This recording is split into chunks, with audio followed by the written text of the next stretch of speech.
evening, everybody, and welcome to Carving It Up Live right here on YouTube, as well as on Facebook, on Twitch, and on X. I am Bryson Carver. It is great to be with you on a Monday. Listen, it was a wild week in the NFL yesterday. I've got a lot to say about my Pittsburgh Steelers. I'm going to rein myself in for the next half hour. Get to more wine in just a moment. Get to that. Talk about the fact that Brock Purdy. Listen, I ain't backing off my Brock Purdy skepticism. I gotta say, these last couple games and last time in particular showed me a lot of what I've wanted to see from him for quite some time. Talk about that. Also get into Drake May and the Patriots getting on a roll. Seattle Seahawks won 13 games. Something in the case of Sam Darnold. Guys that have won 13 consecutive games back-to-back years, very seldom has been done in NFL history. There's something wrong with the Eagles offense. There's a lot wrong with how Josh Allen can close games that matter for the Buffalo Bills. Get to that. Of course, predictions for the college football playoff for the quarterfinals. Listen, I think all four matchups are intriguing. I've said in the show, I think all 8 teams have a legitimate case that there's some path imaginable for all 8 of them to win a national championship. Some, of course, more narrow than others. But like these feel like the 8 best teams left. So I'm very excited to see how that plays out on Wednesday and on Thursday. We'll have like a New Year's Eve special on a Wednesday show, which is why I'm doing the predictions ahead of time. And of course, predictions for Rams versus Falcons tonight. And I see I got a comment from my guy, Patrick Brown's in the comments. Happy Monday, everyone. Hope you all had a great Christmas with family and friends. Same to you, Patrick. Same to everybody out there. We obviously have not met on this show in a week, and there's, of course, a very specific reason for that. Initially, I was going to do like a holiday-themed show on like Wednesday and then react to the Christmas games Friday, the whole bit. Oh, man.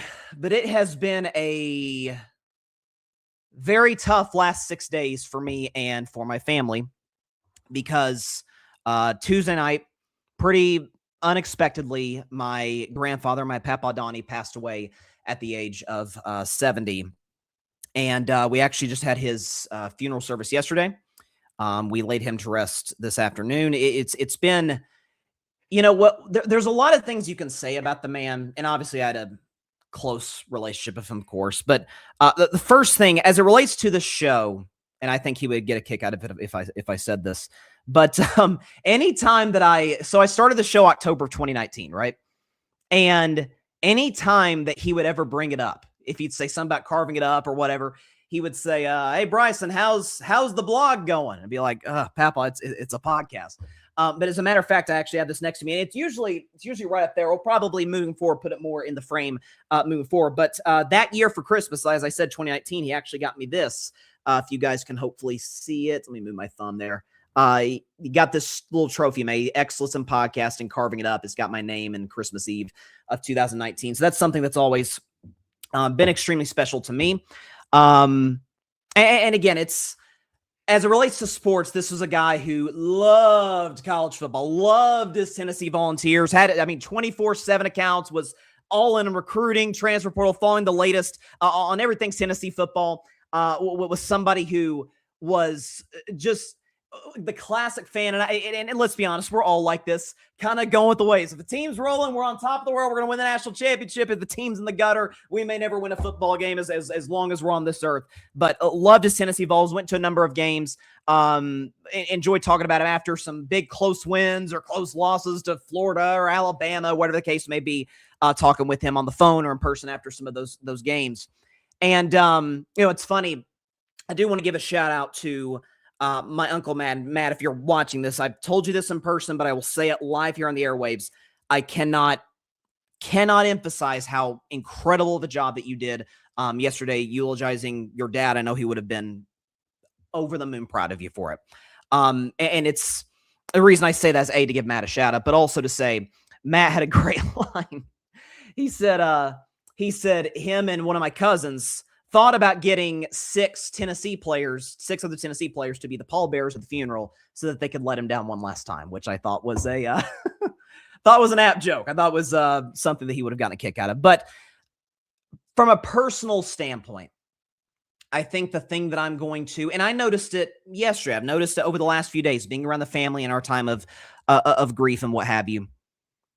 The number one thing that I have noticed about this whole process is the backdrop of his voice. See, if you were around my Papaw Donnie, You knew it. If you were in the same room as him, you knew you were. He was not somebody who kind of blended into the background or somebody who was kind of to himself. I'll be honest. Listen, I may come off on this show as an extrovert. I'm really not. I'm an extrovert when I'm talking about sports. I'm in front of a mic, but in my day-to-day life, that's not who I am. Total opposite when it came to Donnie Humphrey. Total opposite. Was a big personality, was somebody who made every single person that he interacted with like him, or made every single person he interacted with friendly with him in some way, shape, or form. I mean, yesterday at the funeral, rough estimate, the funeral home estimated it was around over 1,000 people who came the 3 hours of visitation prior to the service last night, which was incredible, but also not shocking in the slightest, because that's the kind of impact that he had on people. That's the kind of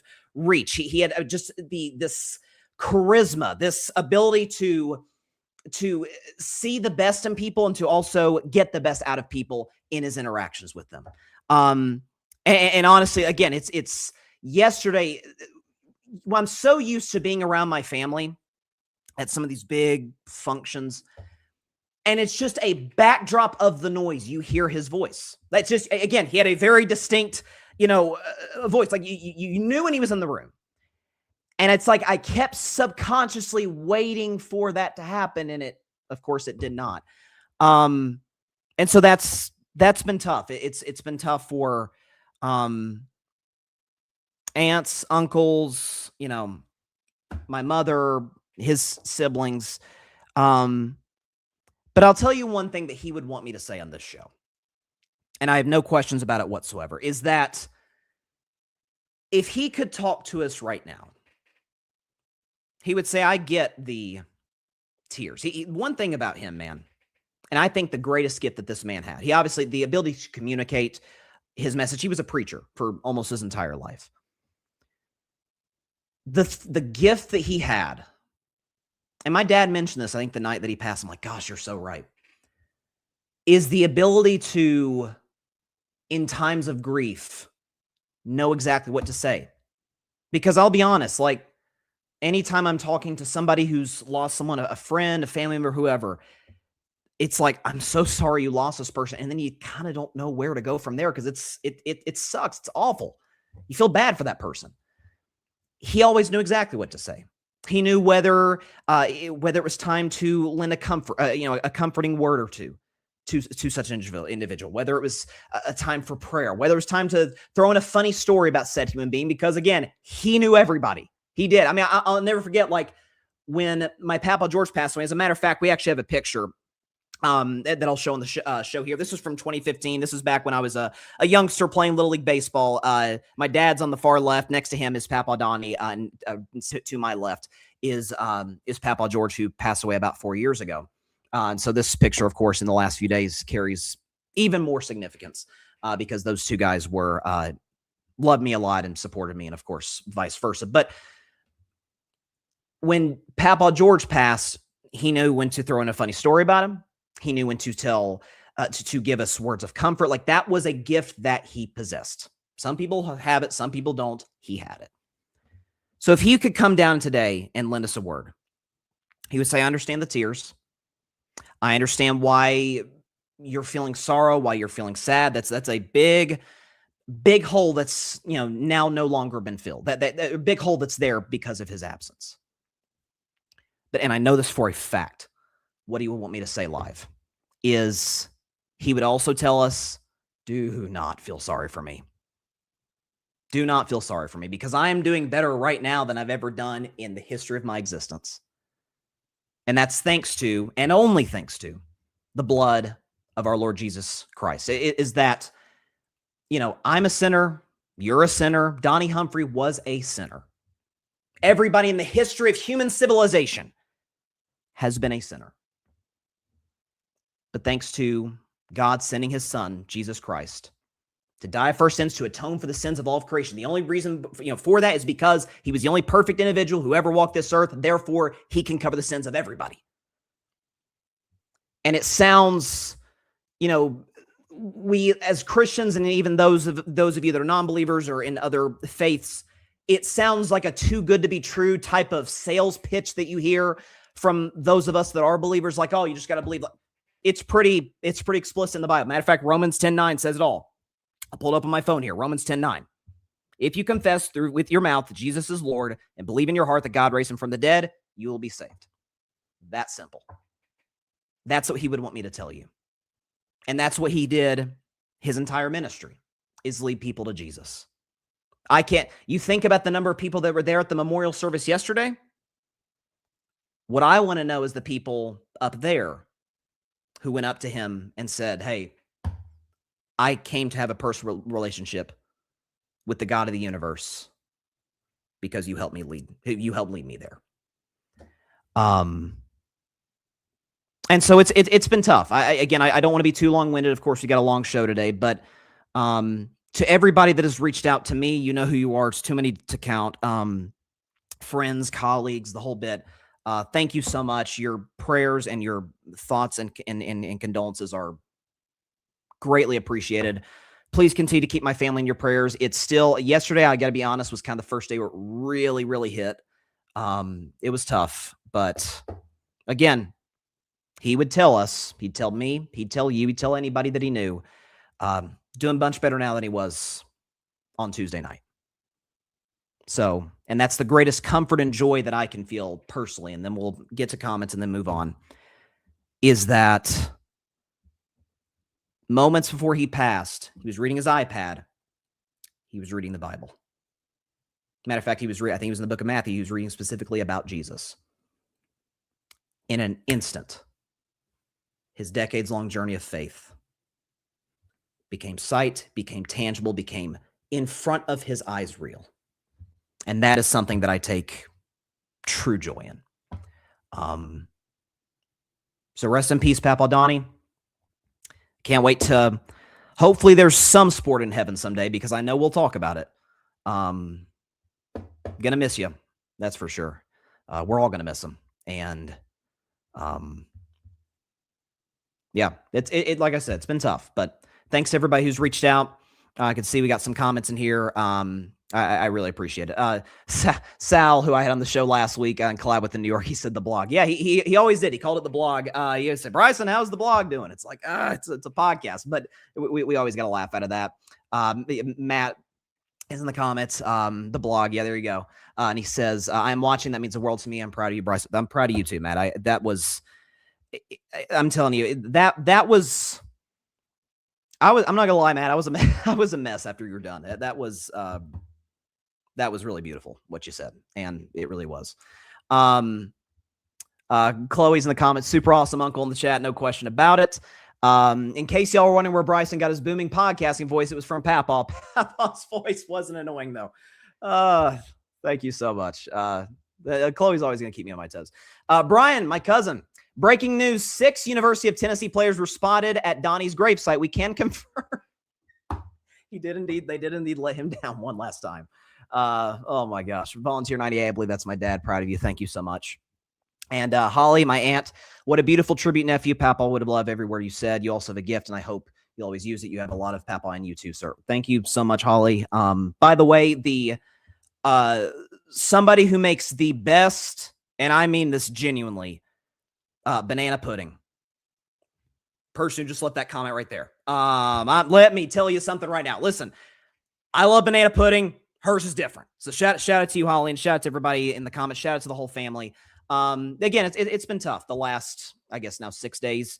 It did come as a shock. He had been struggling with his health in recent years, but it's still, when it actually happens, especially when it happens as quickly as it did, it's not something you can mentally prepare yourself for until it actually does occur. So with that, I know the number one thing he would want me to tell you is what I did at the end of my tribute, I guess. The second thing he would want me to do is to do what he and I did many, many times, and he did throughout his life, and that is ramble and yell and scream about sports, particularly about football. So I'll save Steelers stuff for about 10 minutes from now, because I don't want to go from this tribute to me yell at my team. Let's go to the game last night. So the San Francisco 49ers knocked off the Chicago Bears 42-38. I swear it feels like every week in the NFL we get, hey, that was the game of the year. Heck, I feel like we got that twice last week with Bears and Packers and Seahawks and Rams. We got another candidate. A game of which you have never seen before, where it was tied 7-7, 14-14, 21-21, 28-28, 35-35.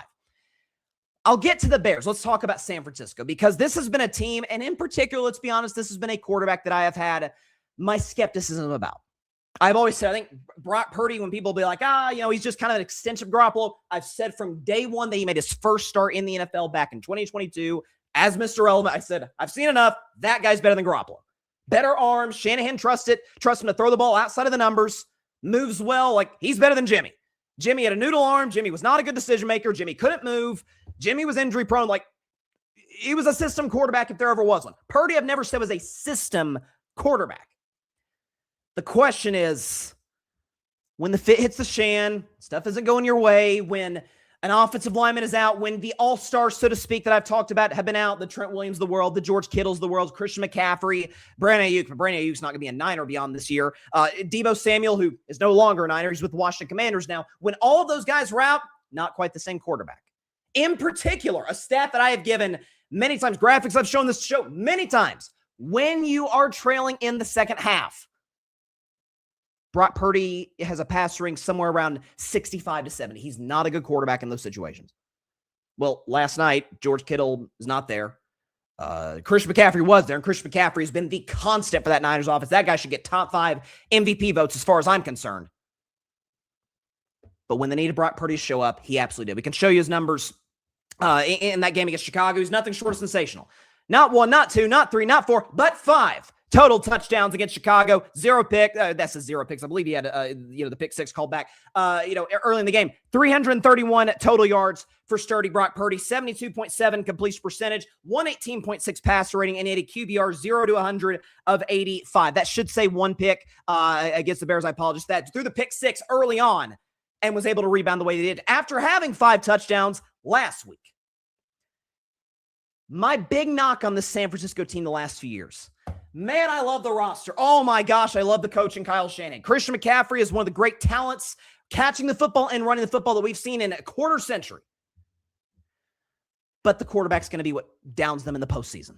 And by and large, that's been the case. Whether it's been with Jimmy Garoppolo, it was mostly with Purdy's injury back in 2022, 23. Purdy wasn't bad in the Super Bowl. He just wasn't special in the Super Bowl. And last year, injuries, doomed their season, and Purdy wasn't very good at the end of 2024. This year, it's been the opposite. Purdy's been out, but since he's come back, we can show you Purdy's numbers since returning from injury. He's been great.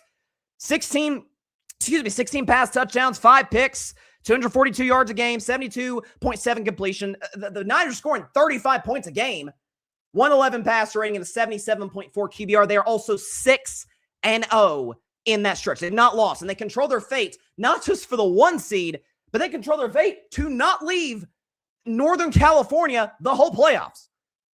Week 18 is a home game against Seattle. That's on Saturday. That'll decide the division and the 1 seed. In theory, if you get the 1 seed, divisional round and NFC Championship game would be at Levi's Stadium. Super Bowl's at Levi's Stadium this season. So you could go from Christmas to President's Day without leaving, your area code if you're the San Francisco 49ers, which could be huge for the squad. And there's certain moments with athletes that we see, like, where there is some skepticism. It's like, okay, that changed my mind. I've seen enough. I had one similar to that in the fourth quarter last night. And I know Chris Collinsworth has been, ripped on social media. Oh my God, he always brings up Mahomes. He brings up Patrick Mahomes.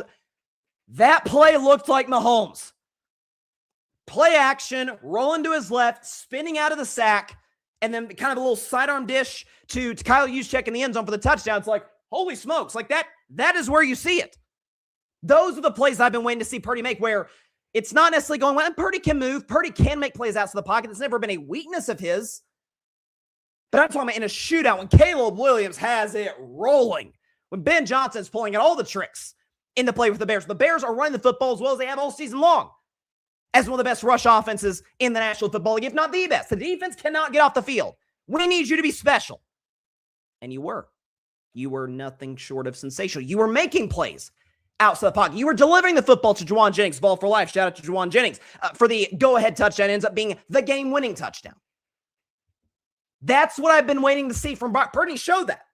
To where now, if I every year on this show, I do playoff strengths and weaknesses, or I think I actually do playoff weaknesses. What's the number one reason that each of the 14 playoff teams are going to have their season come to an end before they hold the Lombardi Trophy. For years with San Francisco, I just don't trust the quarterback. Love the coach, love the defense, love McCaffrey. Don't trust the quarterback. This year, I don't really trust the pass rush. No Nick Bosa there. Obviously, Fred Warner is a future first ballot Hall of Famer if he ever was one. The captain, that quarterback of that defense. He's gone for the year. Salah's done a great job with that defense, but there's only so many bodies you can bring up, especially too many young guys. You're going to potentially struggle in a postseason with a Stafford, with some of the top quarterbacks in the NFC, Jalen Hurts, guys like that. I kind of trust Purdy. Like, I've gotten to a point where, okay, I trust him not necessarily to not make the big mistake. I trust him to not be the reason why I'm wanting more from this Niners team. And that says a lot. That's and people say, well, that's what he's always been. Not necessarily. Again, in years past, this is a guy who had more more picks than touchdowns whenever his team is trailing the second half of games. Passer rating in the low 70s. He was not good in those situations.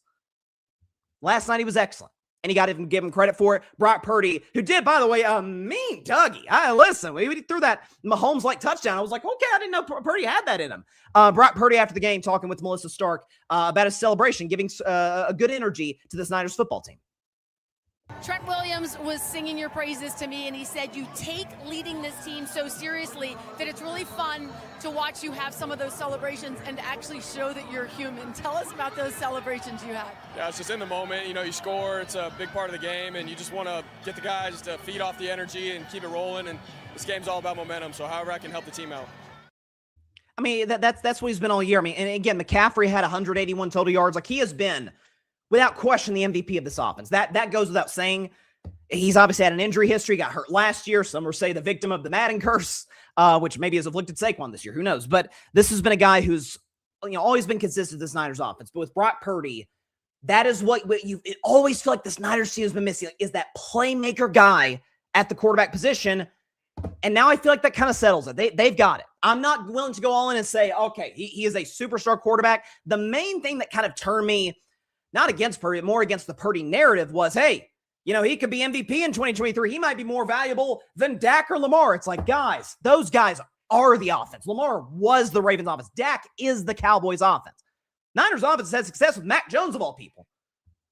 But can you elevate the guys with you? It's one thing if you play to the standard, to the mean, so to speak, regression to the mean of the guys around you. Do you elevate them?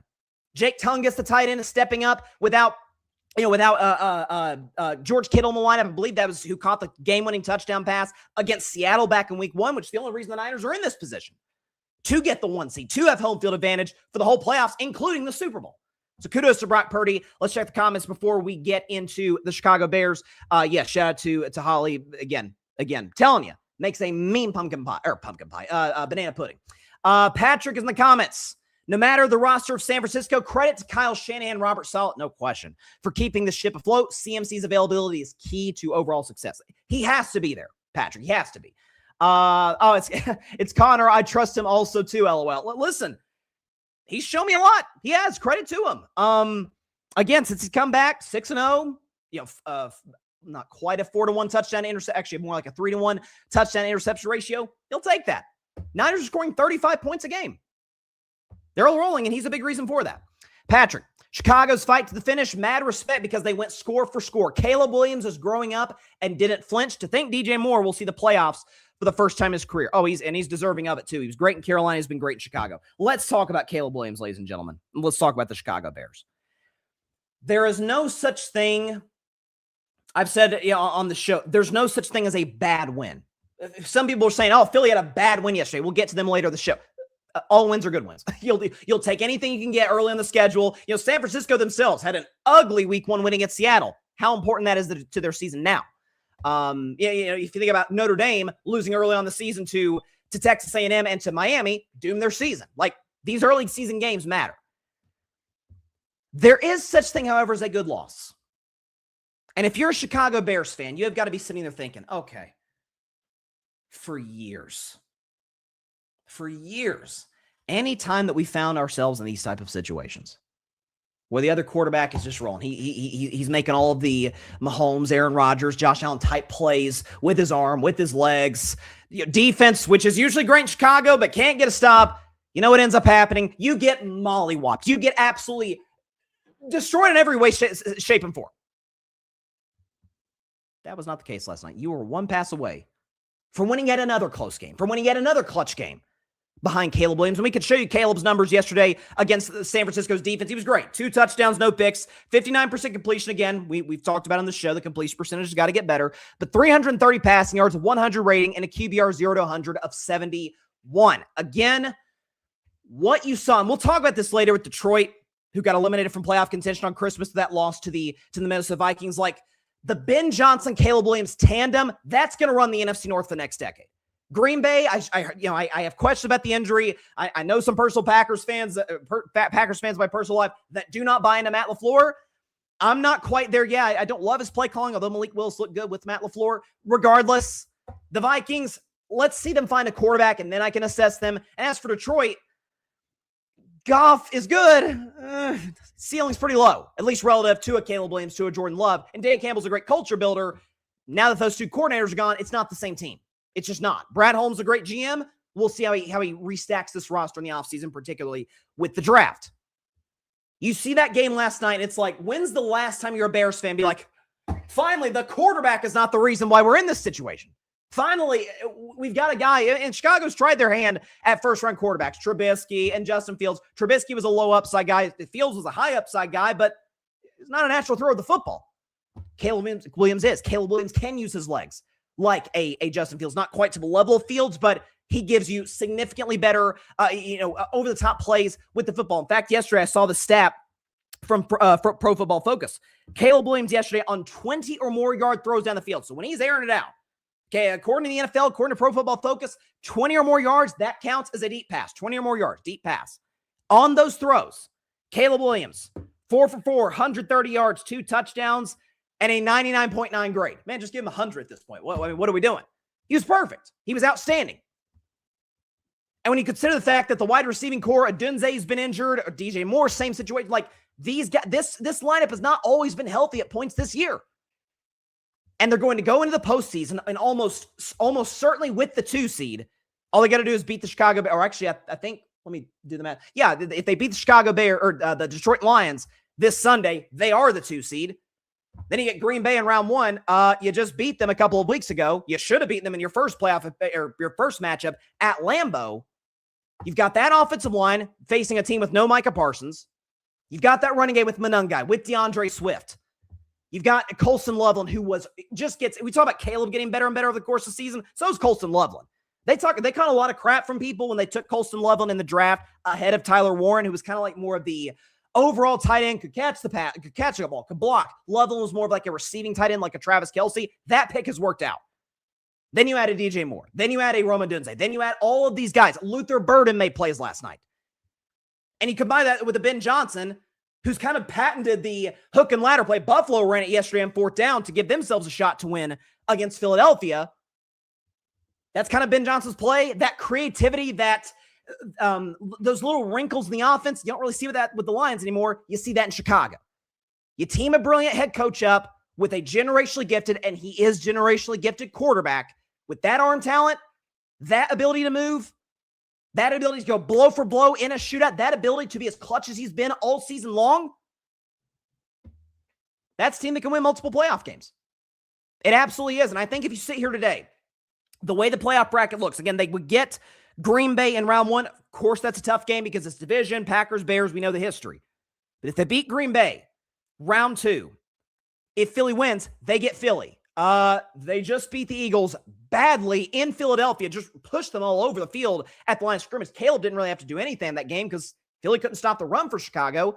That game's in Chicago, in that weather. Wind could be a factor. It is the Windy City. I think we could very well see this team in the NFC Championship game, potentially against San Francisco or Seattle, depending on how the bracket breaks. But I'm telling you, there's no such thing as a bad win. There is such thing as a good loss. And you saw that yesterday. That was the most, as weird as it sounds to say, if you're a Bears fan and you're used to incompetent quarterback play, defense is great, but quarterback can't show up. If you're used to that, yesterday had to have given you a good sign, a good feeling for future things to come. So I think there's no question about that. I think the Bears have to feel good about where they're at. Patrick Brown, Ben Johnson would be my vote for Coach of the Year. I was skeptical about the hire considering going to Chicago and trying to instill a winning culture. The front office got it right for once. Ryan Pace deserves a lot of credit. He does.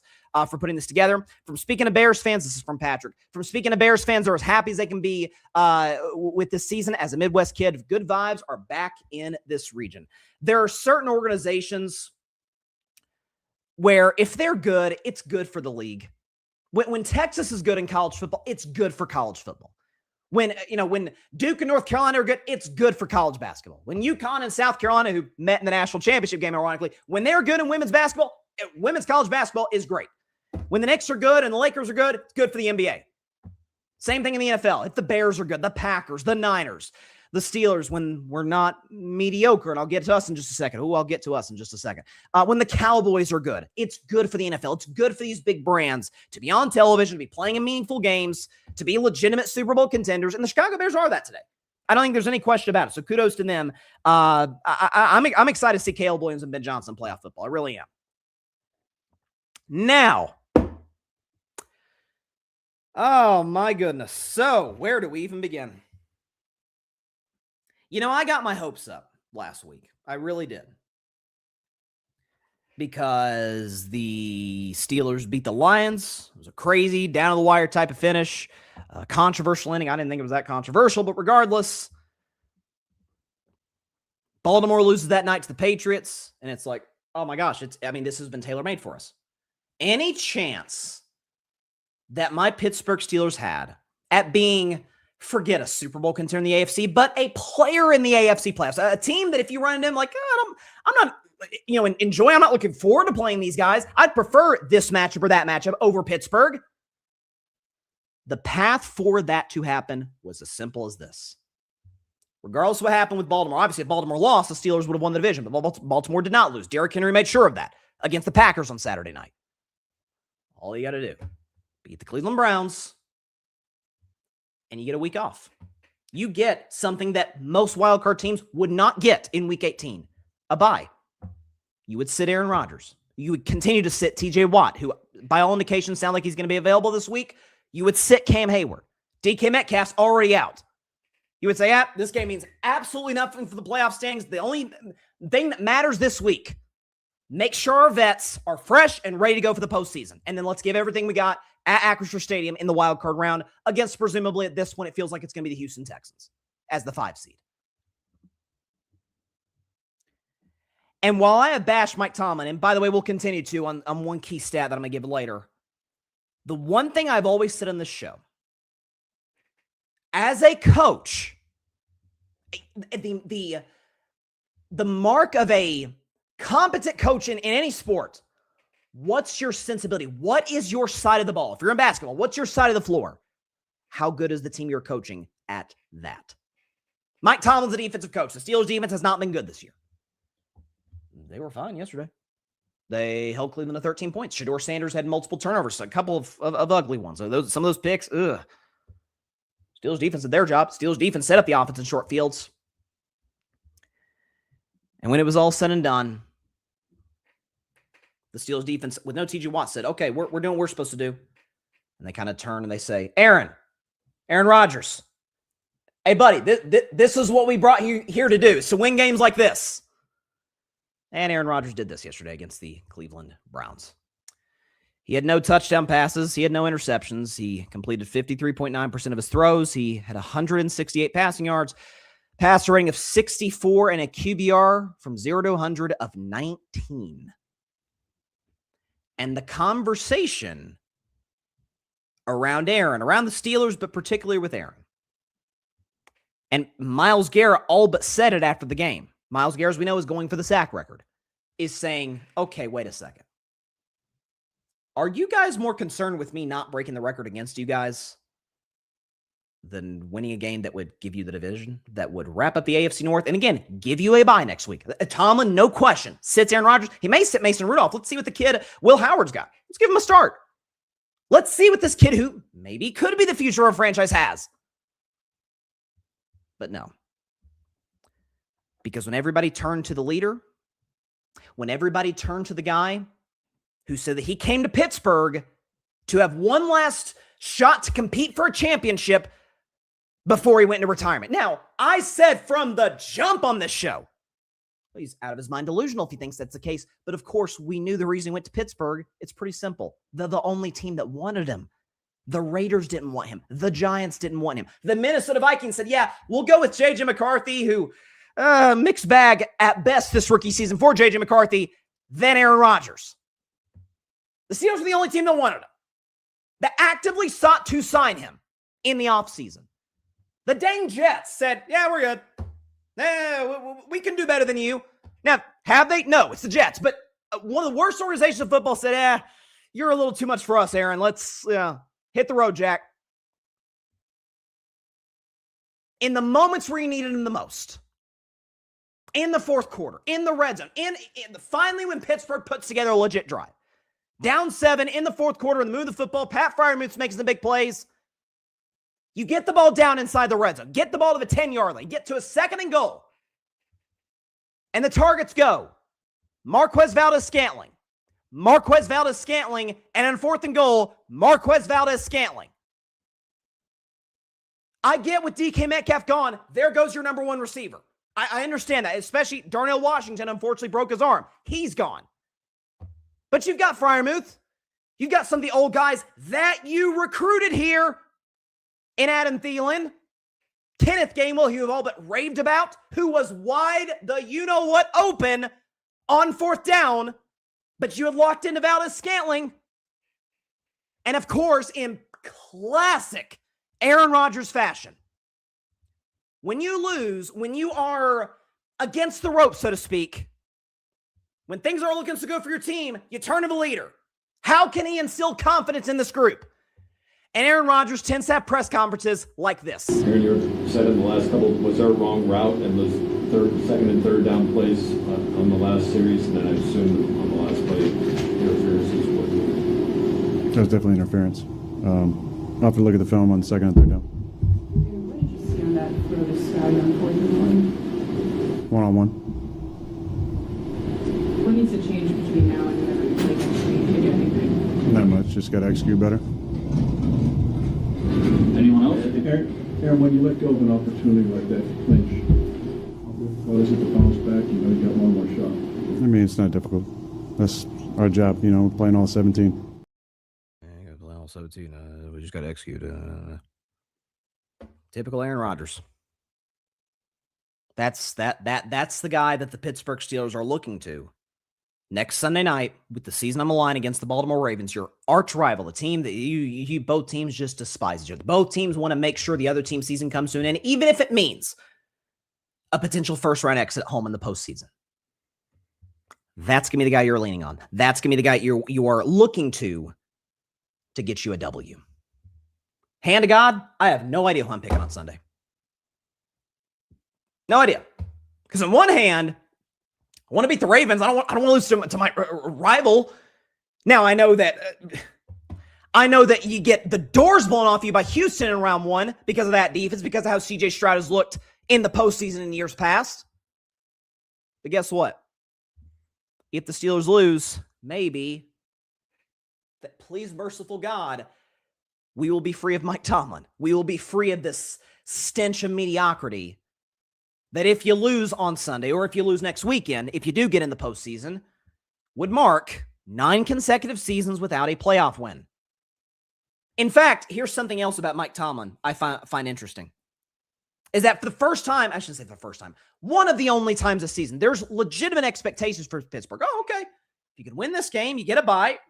You're fresh for the playoffs. TJ Watt's ready to go. Aaron Rodgers, here we go. He's experienced in the postseason. When the expectations are high, that's when Mike Tomlin is at his worst. How do I know that? This is a crazy stat. Doug Clawson, shout out to Doug Clawson. He's a great source on X for stats like this.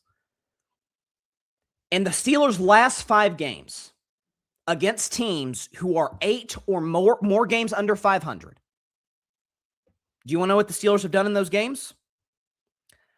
In 2020, against the 2-10-1 Bengals, lost. In 2021, against the 0-8 Detroit Lions, tie. In 2023, against the 2-10 Cardinals, lost. In 2023, against the 2-10 Patriots, lost.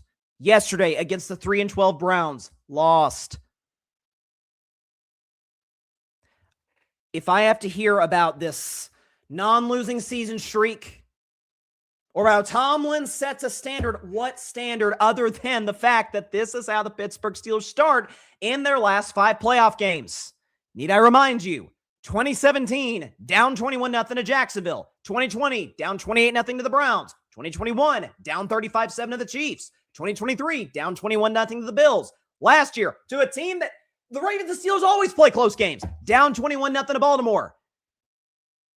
Is this the standard in Pittsburgh, ladies and gentlemen? Teams that have won a playoff game more recent than Pittsburgh.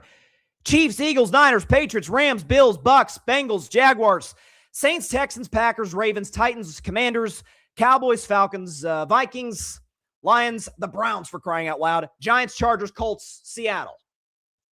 All those teams have won a playoff game more recently than the Pittsburgh Steelers.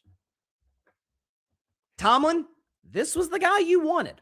This was the guy you said, I know we've been having mediocre quarterback play with Russell Wilson, with Mason Rudolph, and with, Kenny Pickett, Mitch Trubisky, and guys like that. But this is the guy who will change. Yeah, the guy who, in Aaron Rodgers, who's not been good in 4 years, hasn't won a playoff game in 5 years, has not thrown for 300 yards. Aaron Rodgers, since week 14, 2021, won 300-yard passing game. Aaron Rodgers, again, has not won a playoff game since the COVID year, since 2020. I was in high school back in that time. Think about all that's happened in the last 5 years. That's the last time Aaron won a playoff game. And now you're going to look to that guy with your season on the line, no DK Metcalf, no Darnell Washington, as a home underdog to get you to the postseason. And then you're going to look to him again, should you win, to overcome a Texans defense that is monstrous. In all likelihood, it could be Buffalo, it could be the Chargers. It's all Houston's got to do is beat Indianapolis, and they're going to beat Indianapolis next week. It is the cyclical process for Pittsburgh that is infuriating to watch. I mean, I know the Browns are great. I know Myles Garrett is a all-time pass rusher. And frankly, for his sake, I will never pour for the Cleveland Browns as long as I live. But I hope Myles Garrett, for history's sake, gets the record next week at Cincinnati. But this is the same Cleveland Browns defense that, I want to make sure I get this right.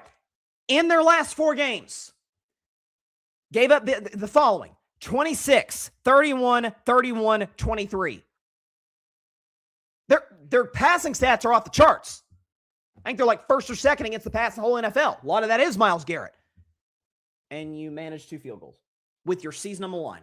With any realistic chance you had it going on a legit playoff run, you put up 2 field goals. Aaron Rodgers was an utter no-show.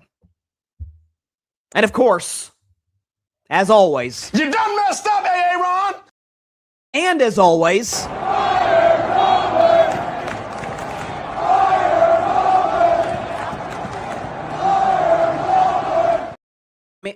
at what point are we going to see the end of this nonsense? I mean, just look no further than last night. And Purdy played excellent, and Caleb Williams did as well. Boy, coaching matters in this league more than any other. More than the NBA, more than Major League Baseball. College football, it's more so a recruiting thing and putting a staff together more than it is schematics per se, and motivation too, because you're coaching young men. Just think about the advantage that some of these teams have with an offensive-minded coach, with a Kyle Shanahan, Ben Johnson, Sean McVay, and you've got Arthur Smith as your OC. You've got Tomlin running your defense, and you year after year have drama with your wide receivers: DK Metcalf, George Pickens, Antonio Brown, Deontay Johnson, Chase Claypool. Just go up and down the list. I've said it, I think, for 2 years on the show. I'll say it again. What standard? I'm telling you, there's a part of me that wants the Steelers to lose on Sunday. So that finally, because Schefter reported on McAfee earlier today, yeah, Tomlin may walk away. Please, for your sake and for ours, nothing would make me happier than if that were to come to pass. Let's check the comments before I lose my mind. Patrick, see, this is Patrick knows how to. The AARP Steelers and Warriors. Neither can stay awake beyond 8 p.m. I've been waiting to roast Pittsburgh for a few hours. Listen, give the Warriors a little bit more credit than Pittsburgh. At least you've won playoff series more recently. I actually saw this because Patrick was giving me the same nonsense earlier, and I love Patrick. But he was saying, oh, the Steelers and Warriors, is there really a difference? Yeah, there's a difference. In 2017, the Steelers have won 0 playoff games. The Warriors have won 17 playoff series. Matter of fact, as recently as last year. Like, it's whatever. Question. Steelers start 4-1, had a good cushion in the AFC North. The game against Cincinnati flipped your season upside down. It was an early game, but fast forward to now, was it a mirage? Patrick, I think it was always a mirage. Never. I think I had this team on Bryson's best 10 one time. I had them at like number 9, and then what was that? The Buffalo game that happened right after? I think it was. Then I was out. I shouldn't say then I was out. I was always out. And what an embarrassment for Aaron Rodgers. Russell Wilson got to the playoffs with this team. Pickett, Trubisky, and Rudolph, that elite trio, got to the playoffs. An old Big Ben with nothing left in his arm got to the playoffs. And you can't? What's that say about you? Patrick. The fact Pittsburgh was a fraud early on should make fans scream. It comes down to week 18, and we're not sure if we can win it. Mike, non-losing season. Tomlin signed, sealed this season. Oh, yeah, he got his 9-8 at worst. Connor, getting old, barely speaking. Listen, maybe the man's just getting old. And he's like, that's how he has always been, though. And it's listen, I don't want you to sound like a robot at the podium. Like sometimes. And I don't want you to take all, like Andrew Luck almost went too far in the other direction. Like he took blame for everything. He took blame for, the defense being bad or the offensive line not protect him. And it's, again, you don't ever throw your guys under the bus, of course. But I've always said the ultimate pros at the podium.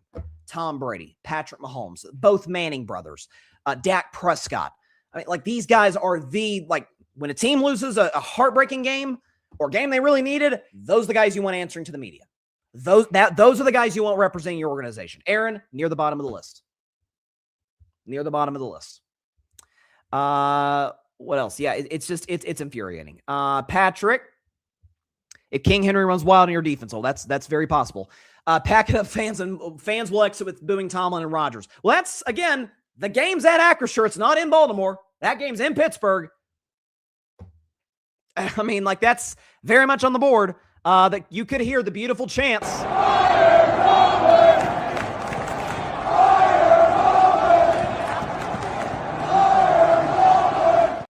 Here's hoping. Listen, maybe hilarious. Shout out to my cousin Connor. It's you know what it is? It's hilarious, Connor. It's just it's how predictable it was from the beginning. And it's like, okay, yeah, here we are. Just by virtue of being in the second worst division of football, the only one that's worse than us is the NFC South, with Tampa Bay and Carolina going at it on Saturday for the division. Just by virtue of being in a weak AFC North, with Burrow got hurt early in the year, the Browns, although against Pittsburgh, they've won 4 straight games in Cleveland since Big Ben retired. But it's the fact that everybody who knew anything about anything saw this coming. Saw that Aaron would have his moments. Aaron is one of the 10 greatest quarterbacks in the history of the game. No one can take that away from him. No question about it. But 2021 was his last great year. He wasn't good in 22, got hurt in 23, wasn't good last year. It isn't that good this year. I don't know anybody who had these high expectations for the Steelers. I don't know what you expected. This last comment, then we'll go to break. Patrick, you could sign Malik Willis or good old... if we go from Aaron Rodgers to Mac Jones, I'm going to crash out so hard on this show. Next offseason to bridge an offense, you should hire Joe Brady. Oh, listen, I would love to hire Joe Brady as our new head coach. You see the creativity. You see the innovative nature of how he calls plays in Buffalo. You see how Josh Allen went from great to, holy crap, MVP of the league last year. Oh, my gosh. It's hopefully we just got one more game of this. Hopefully. Before we get a break, though, I do want to say this. Some of you might see that I've got a Carving It Up hoodie on. Carving Up hoodie. We've also got incredible other. We've got other merch on the website, but you can check out this QR code. Scan the QR code right there on your screen. If you want to screenshot it, do whatever you got to do. If you're watching your TV, if you're watching your smart device, again, screenshot. You can check it out later on. But we got hoodies, hats, T-shirts, coffee mugs, the whole bit. I think there might have actually been a teddy bear wearing a Carving It Up hoodie, which was kind of adorable. So yeah, check out Carving It Up merch. Scan the QR code right there. We will continue to advertise that. Definitely rep the brand. We really, really appreciate it on the show. When we come back, what a dandy Eagles versus Bills was yesterday. I've got a lot to say on both sides of this equation. Talk about that, and I'll try and cool off from the infuriating nature of my Steelers just being the same old mediocre Steelers. Come back in just 1 minute on Carving Up Live. Don't go anywhere. We'll be right back.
Welcome back to Carving Up Live. Thanks to everybody for tuning in on a Monday.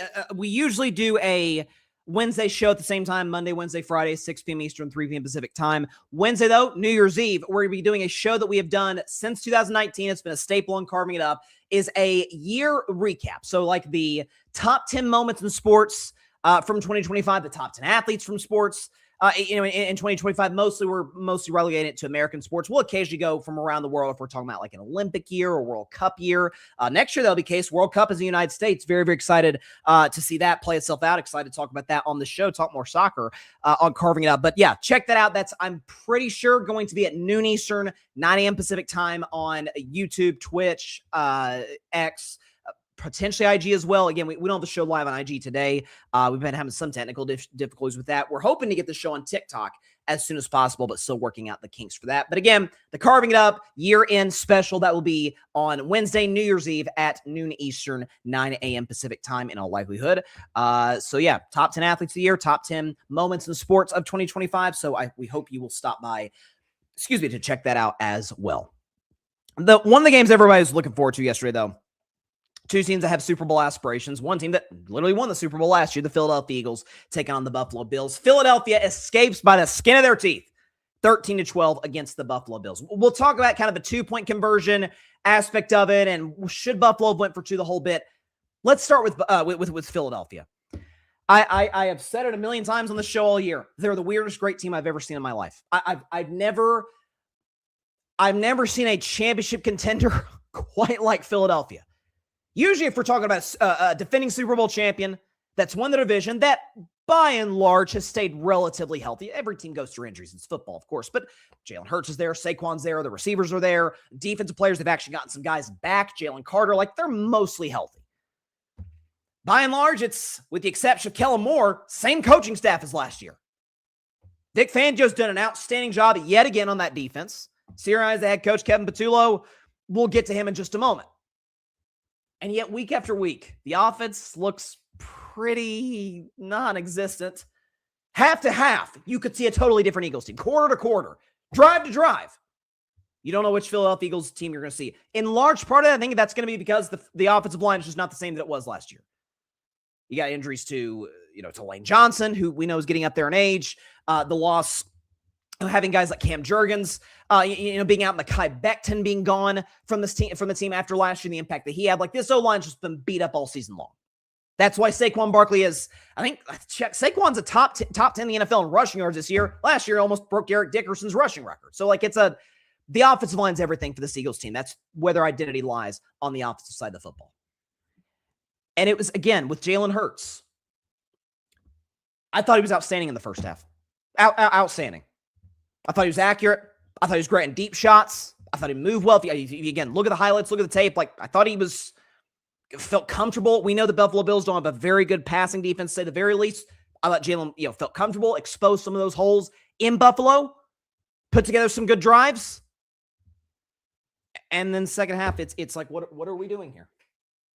Jalen Hurts 0 for 7 in the second half, if the numbers serve me correctly. I think the Eagles had a net negative passing yards, which this is a wild stat, folks. The Eagles 3 times this year.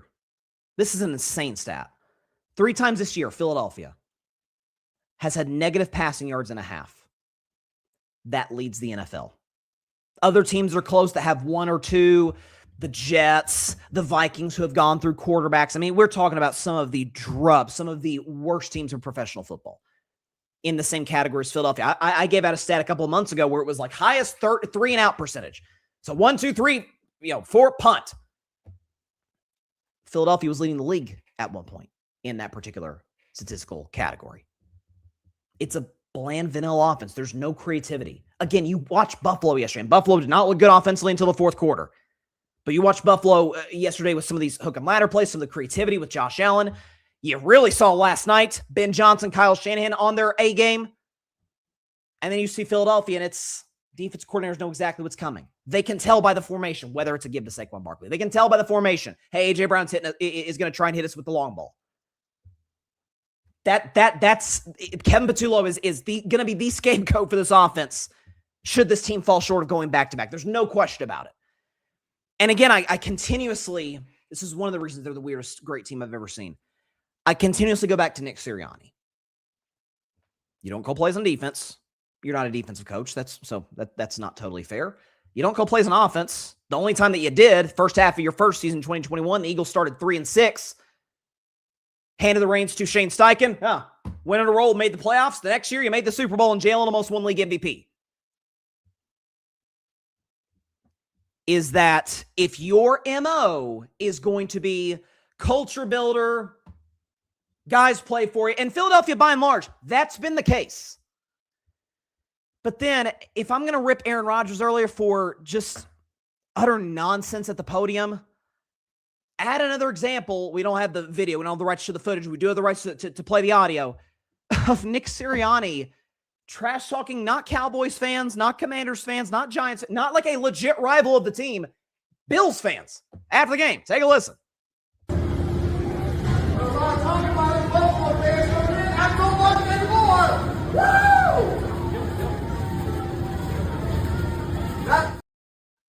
I mean, what are we doing? Like it's kind of like the same example. Remember the Super Bowl, the first Super Bowl against Kansas City? Into the first half, they're reviewing a play. Nick Sirianni challenges the play. Throws either he challenged the player or was inside of 2 minutes. The replay booth, looked at the play.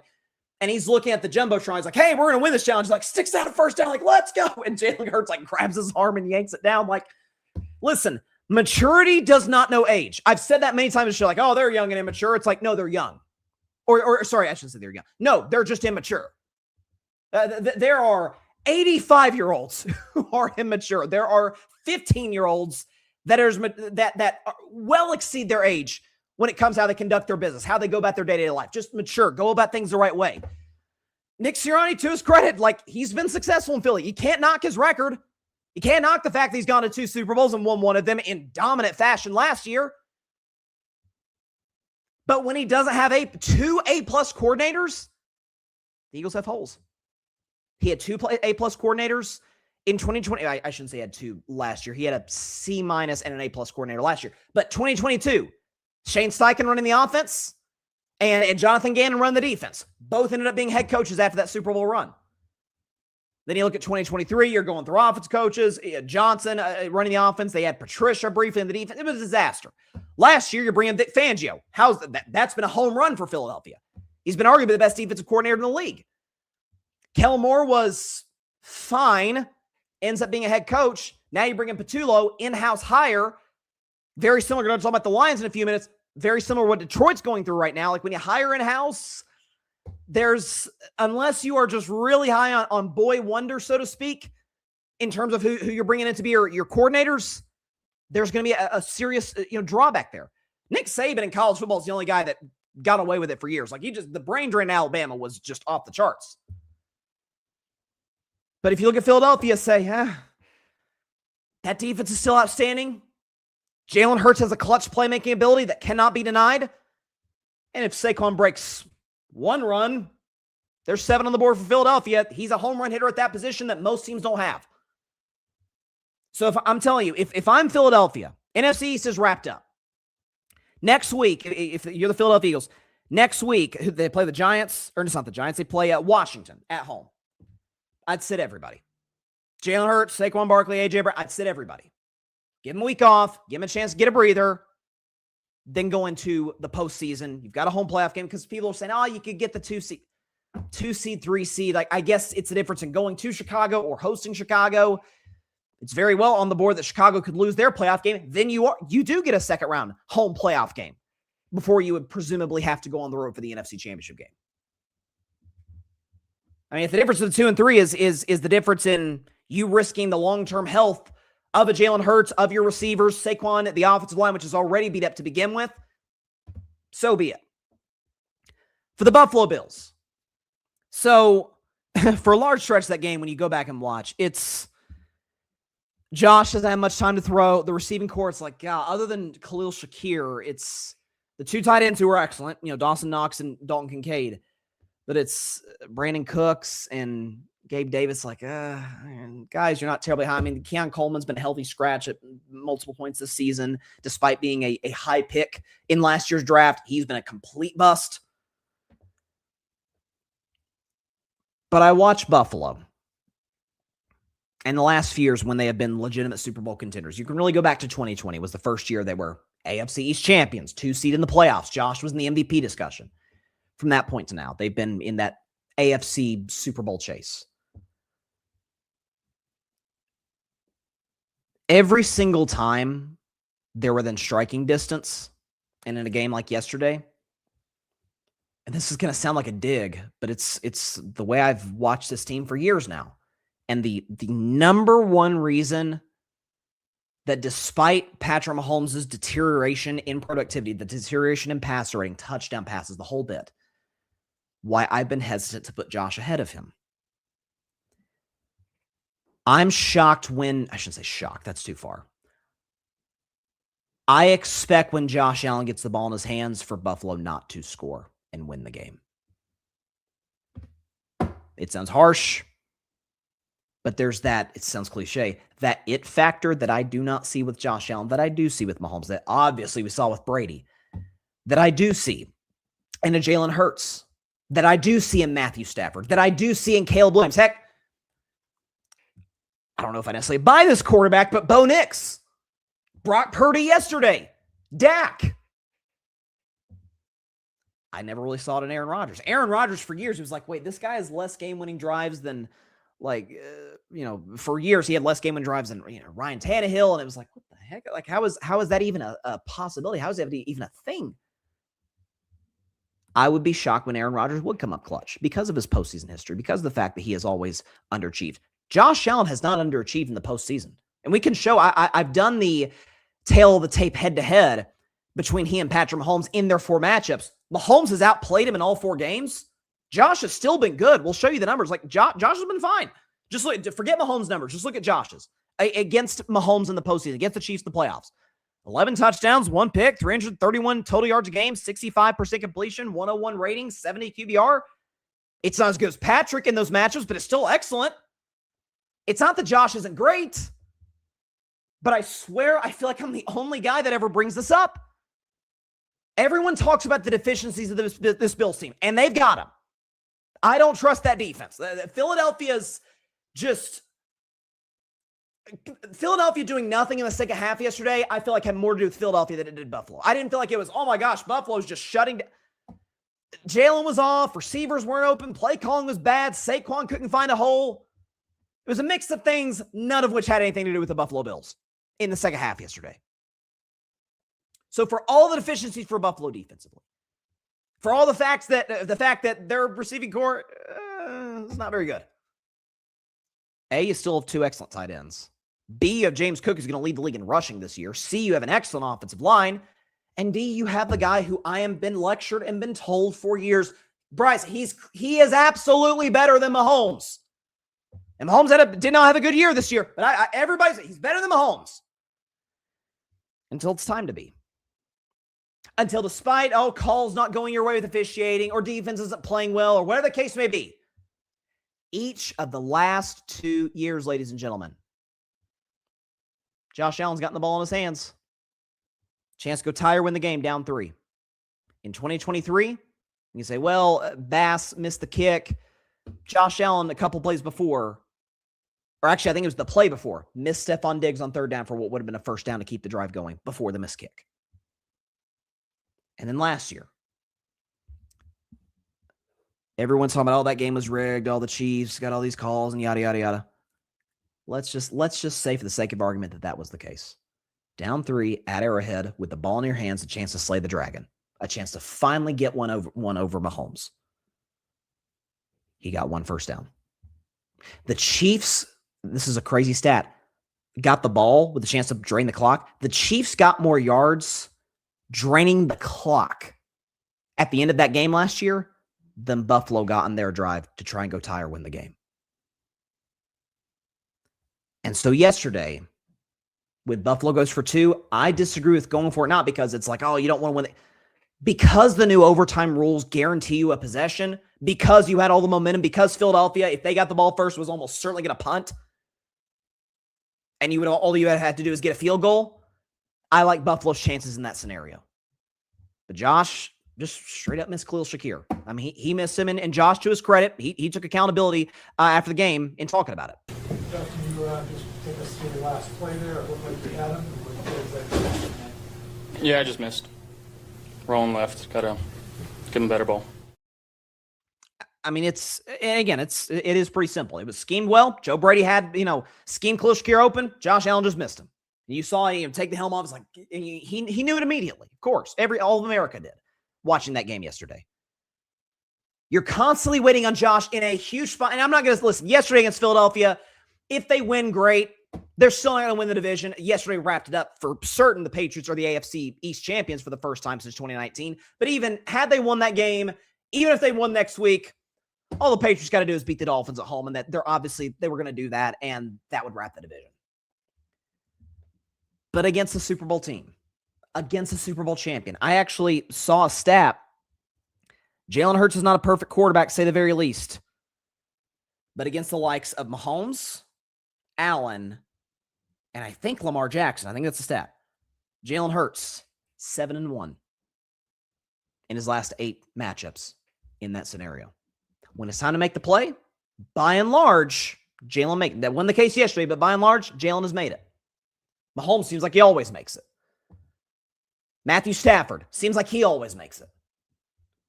Caleb Williams, Bo Nix, this year at least. You're kind of, and I'm not saying Josh Allen is this choke artist, because again, he has been great in the playoffs. It's not been a Lamar Jackson situation where it's like, God, where's Josh for the whole game? It's in those spots with the ball in your hands, chance to go tie or win the game.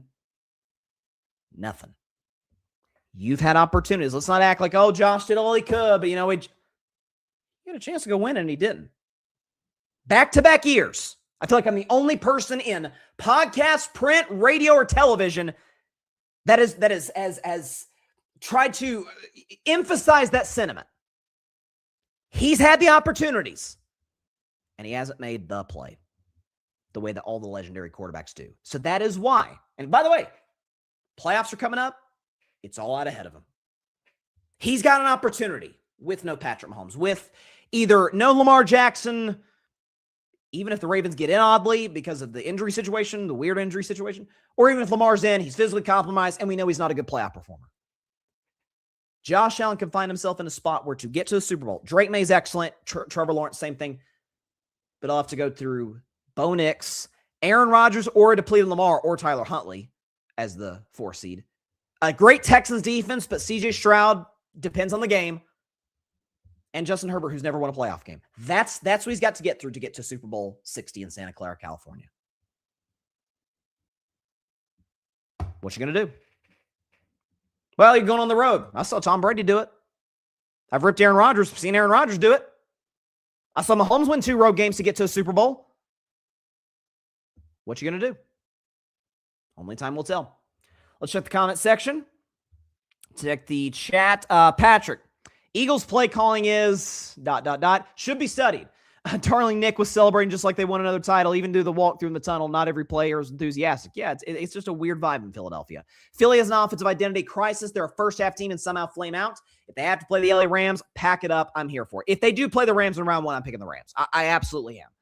Because I could have easily beaten them last year with multiple turnovers, in the snow, in less than ideal conditions. I've said it all year, if Jalen Carter does not make a play on Matthew Stafford at the end and coming up clutch, I think the Rams win that game. Despite Saquon going crazy. Run, pass, punt is the Eagles' offense. Play zone, and Jalen Hurts is hesitant. Remember, A.J. Brown said the quiet part out loud for weeks. Listen, Philly's got a lot of problems offensively. I will believe Jalen Hurts is the problem when I see him flame out with a good coordinator. I will. And even with Kevin Patullo, he still had moments against the Rams this year. Back in week 3. Down 19, second half, come back and win. Perfect pass rating against a Brian Flores-led Vikings defense. Like, even with that OC, Jalen Hurts has had his moments of brilliance. He's not a natural thrower. I've always said that in this show. But generally speaking, you can count on Jalen. There's a reason he's been to 2 Super Bowls and was amazing in both. The offense is yet to, this is from Patrick, the offense is yet to be explosive. If you want to see the Rams early this season, they trailed. Outside of that, name me a game Philly's offense scared opposing defenses. And it's, again, I think that's because of the lack of creativity. It's not the talent. For crying out loud, Hurts, Saquon, A.J. Brown, Devontae Smith, Dallas Goedert, like, you see the guys, you see the names on the back of jerseys, but they're not being schemed open. Folks, I don't care if you are, I mean, we've seen some of the best in the world. We saw Josh Allen with, I'm forgetting the guy's name. I always forget the guy's name who came before Joe Brady. Didn't look like the same quarterback with him calling plays. Coaching matters in this league more than any other. Patrick, Philly won't be any NFC West team in the playoffs. They will break and implode at any given moment. Nick will be out-schemed by Shanahan, McVay, and Clint Kubiak. Yeah, and it's weird to even say Sirianni being out-schemed because he didn't even call plays. So even more so, Patullo, if it's a Patullo, which technically Patullo wouldn't be going against a Shanahan, he'd be going against a Saleh. Still, Saleh. If Patullo gets Mike McDonald. It's a complete mismatch. So, I mean, if he's mismatched by Sean McDermott, who is a good culture builder, but I've said is the Mark Jackson of coaches. So, again, you come away from that game kind of feeling worse about both teams, Buffalo and Philadelphia, whereas like Niners, Bears, you feel great about both. Okay, let's do a recap. We'll do college football predictions in 15 minutes or so. Let's do a recap of Week 17 around the National Football League. So obviously, again, didn't get a chance to react to the Christmas games. We'll sort of go through those, the Saturday games, and then, of course, the games that we saw played yesterday. Thank you, Patrick. He said Ken Dorsey was the Bills. I always forget it was Ken Dorsey. The only image I have of Ken Dorsey in my head is when a few years ago they lose. I think it was to Miami. It was an early season game, and they run out of time or something like that, and he takes the play sheet. He's like slamming it. He breaks the camera. It's like, oh, okay. Not the temperament to be an NFL OC, I see. Okay, so for the Christmas games, Dallas beating the Washington Commanders 30-23. So, listen, it's a Christmas Day win for the Dallas Cowboys. How about them Cowboys? Yeah! I guess you'll take it. Cowboys fans had a good holiday season, I imagine. But Dak played well, over 300 yards passing, couple touchdowns. George Pickens finally saw him a little bit. Kevontae Turpin it was more a great throw by Dak, but Kevontae Turpin take it to the house early. The defense still isn't very good. The fact that a Josh Johnson quarterbacked Commanders offense put up 20 and had a chance late to make it interesting. I think they had a chance to tie it before Dallas got on a Brandon Aubrey field goal to put it out of reach. Again, I said it last week on the show. The whole clip's on YouTube. It angers me to no end that the Cowboys wasted that Jerry Jones wasted the best season of Dak Prescott's career because of pure hubris. Because he had to get the upper hand over Micah Parsons. Again, if Micah Parsons is on this defense, do I think the Cowboys defense is good? No, I do not. They have too many holes in the secondary. The linebacking core is atrocious. And outside of Micah, the defensive line, awful. You could say, well, they had Quinn Williams. Obviously, they would have had Quinn Williams without the picks they gave in the trade with Green Bay for Micah. But with a Cowboys offense that explosive, a Dak Prescott who's been, by the numbers, a top 5 quarterback in the league this year. George Pickens, for all his many faults, top 10 in the NFL in receiving. CeeDee Lamb, again, same thing. Javonte Williams, top 10 in rushing. Brian Schottenheimer, some creativity there. Like, Cowboys offense did their job despite a bad pass protecting O-line. and you couldn't get off the field. And Micah, before the ACL, went on to have what was going to be easily the best season of his career in Green Bay because of pure hubris. Hey, this guy thinks he's bigger than the Dallas Cowboys. No, he's just holding out the way that Dak did. And of course, you ended up paying Dak because you had to, because you would be a 4-win football team at best without Dak Prescott with this roster. You better hit on those draft picks, and given Jerry's recent drafting history, I'm not terribly confident. But hey, at least Dallas won on Christmas. Vikings beat the Lions. I did want to discuss this a little bit. Vikings beat the Lions 23-10, despite Max Brosber throwing for 51 yards. So, Detroit is facing a very similar dilemma to Philadelphia. The only thing is, at least Philly got a Super Bowl with their A-plus coordinators. With Detroit, there's an element of, if you have a culture-building guy like Nick Sirianni, Sean McDermott, Mike Tomlin, who aren't terribly gifted schematically, you better hire good coordinators. And when you lose a Ben Johnson, who's an all-world coach, I've seen enough. He's an all-world coach. He's phenomenal. The hype was legit. We knew that. And even Aaron Glenn, who the Jets season has completely gone to hell, but Aaron Glenn was a really good coordinator in Detroit despite some of the defensive injuries they'd suffered the last couple of years. When you lose those guys and then you have to hire in-house, you're hiring late in the hiring cycle because of the fact that you were in the postseason, in the second round of the postseason last year, you might have missed your window. And listen, I have been as pro-Lions as anybody in the show. I've been as pro Dan Campbell as anybody on this show. Some of it falls on Jared Goff. It falls on a guy who I've said it's pretty simple. Mike Tomlin even talked about it last week. Like, get pressure up the middle on Goff when the play's over. It's either throwaway or it's a sack or a fumble. This is not a guy, he's the last of a dying breed. He's not a quarterback that can make plays out of the pocket, extend. You saw Brock Purdy doing that yesterday. Caleb Williams, same thing. Allen can do it. Hurts can do it. Mahomes can do it when healthy. Lamar Jackson can do it. Aaron can't really do it anymore, but he can occasionally move and groove here and there. Jared is kind of a statue in the pocket. I mean, he is. Even C.J. Stroud, who is compared a lot to Goff coming out of college because he's not known as like a mobile quarterback, Stroud can move a little bit. Saw it even in college at Ohio State from time to time. I don't know if Detroit's going to draft a quarterback just because I don't really love this quarterback draft aside from Fernando Mendoza and Dante Moore. Love Mendoza, and I really, really like Dante Moore a lot. Outside of that, it's not a great quarterback draft. Next year could be, but we'll see. I think we find ourselves in a situation where Detroit really misses those coordinators. Philadelphia misses their coordinator, in particular Shane Steichen, without question. To where there's kind of only so far a culture guy can get you before, okay, football's a game of schematics. It's a game of, intelligence and being able to gain a certain advantage that the other team just does not have the requisite coaching staff to expose or to get ahead of. Like, that's why I say Sean McVay's kind of the perfect coach. He's a culture builder and he's great schematically. You just kind of one or the other. If you're a Campbell, a Sean McDermott, Mike Tomlin, Nick Sirianni, not great with the X's and O's, but great motivators. At least that's what their MO is. You need great OCs. You need a great defensive coordinator. Now Detroit's lost both. It's not the same team. Now, the good news is for the Lions, they have, in my mind, a top 5 GM in the league in Brad Holmes, who has aced the draft since coming to Detroit. They have a lot of questions to ask about the team. I think Campbell's not on the hot seat or anything of that nature, but when he's having to call plays, and the Lions offense did look good for a while when he called plays against the Rams and the Cowboys and Green Bay and Washington, like, they had their moments.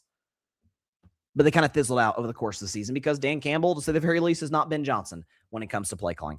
Broncos beat the Chiefs 20-13. So quickly on the Chiefs side, we'll do a Travis Kelce career kind of overview if he does indeed retire. I want to give him his own segment and give respect to in my mind, one of the 3 greatest tight ends in the history of the game. But if that was his last game in Kansas City, shout out to him. And by the way, again, I hate that the Chiefs are moving to Kansas. I hate it for Kansas City fans in Missouri. Hate it for them. For Denver, though, and I know Broncos fans don't like me for this, and it is what it is. They're going to get the 1 seed. The Chargers just announced today they're going to sit Herbert. Harbaugh announced he's going to sit Herbert for Week 18. I don't necessarily blame him. He's gotten beat up. You want to have Herbert fresh for the playoffs, and you're locked into a wild card spot because you're not going for the AFC West. Here's who the Broncos. So the Broncos are going to beat the Chargers and get the 1 seed. They will have got the 1 seed beating the following quarterbacks: Cam Ward, Jake Browning, Jalen Hurts, Justin Fields, Jackson Dart, Dak Prescott, Davis Mills, Geno Smith, Mahomes, Mariota, Pickett, Love, Chris Olodukon, and presumably Trey Lance on Sunday. Like, save for Stroud. Stroud was in there briefly, but then he got hurt early in the game. Save for Love, Mahomes, Dak, and Hurts.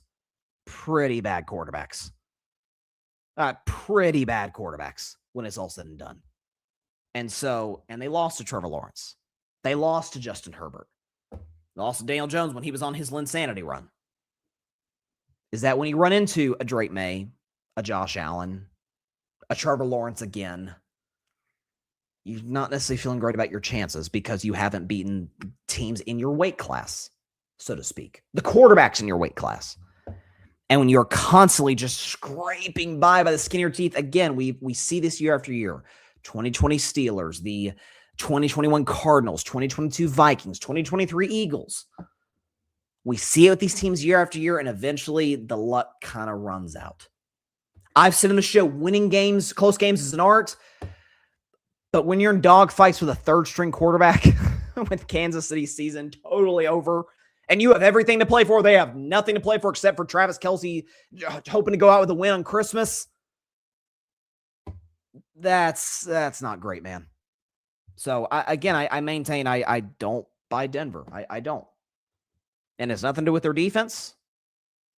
Nothing to do with their receiving corps. People have knocked.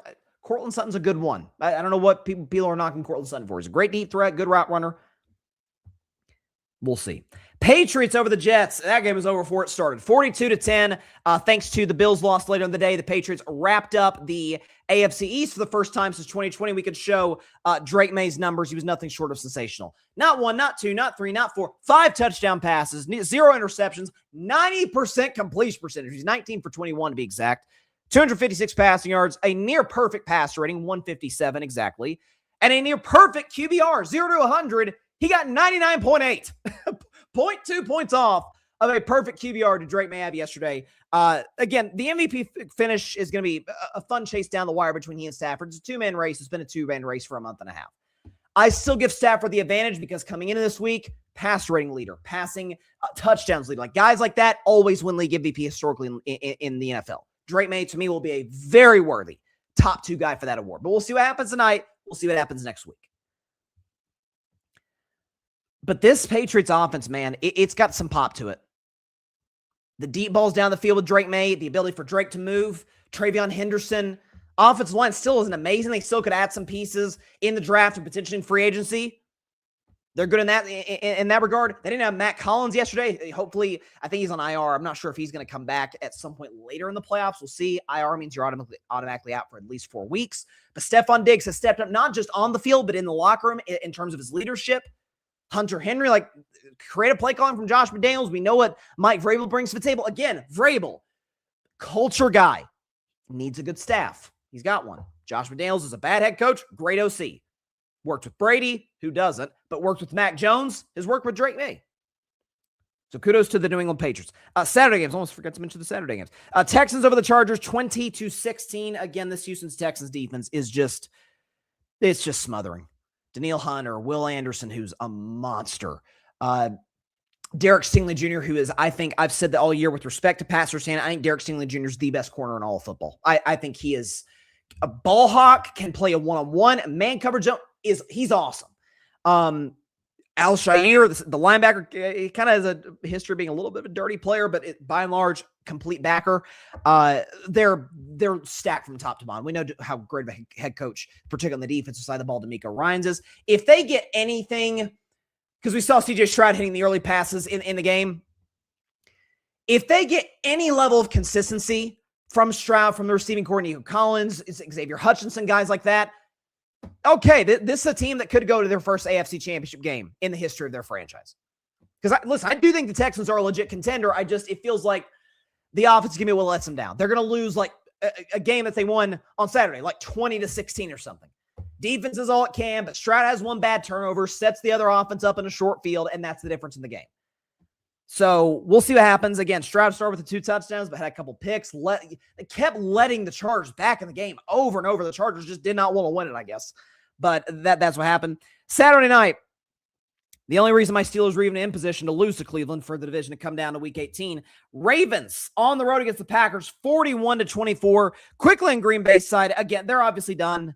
The Micah Parsons injury has doomed their season completely, and the injuries top to bottom on both sides of football, suffered more injuries against the Ravens. Jordan Love, I imagine Green Bay, since they're basically locked into the 7 seed, will sit him for next week, have him fresh to go for the wild card round. But Malik Willis, and Patrick kind of mentioned him in the comments about could the Steelers go after Malik Willis.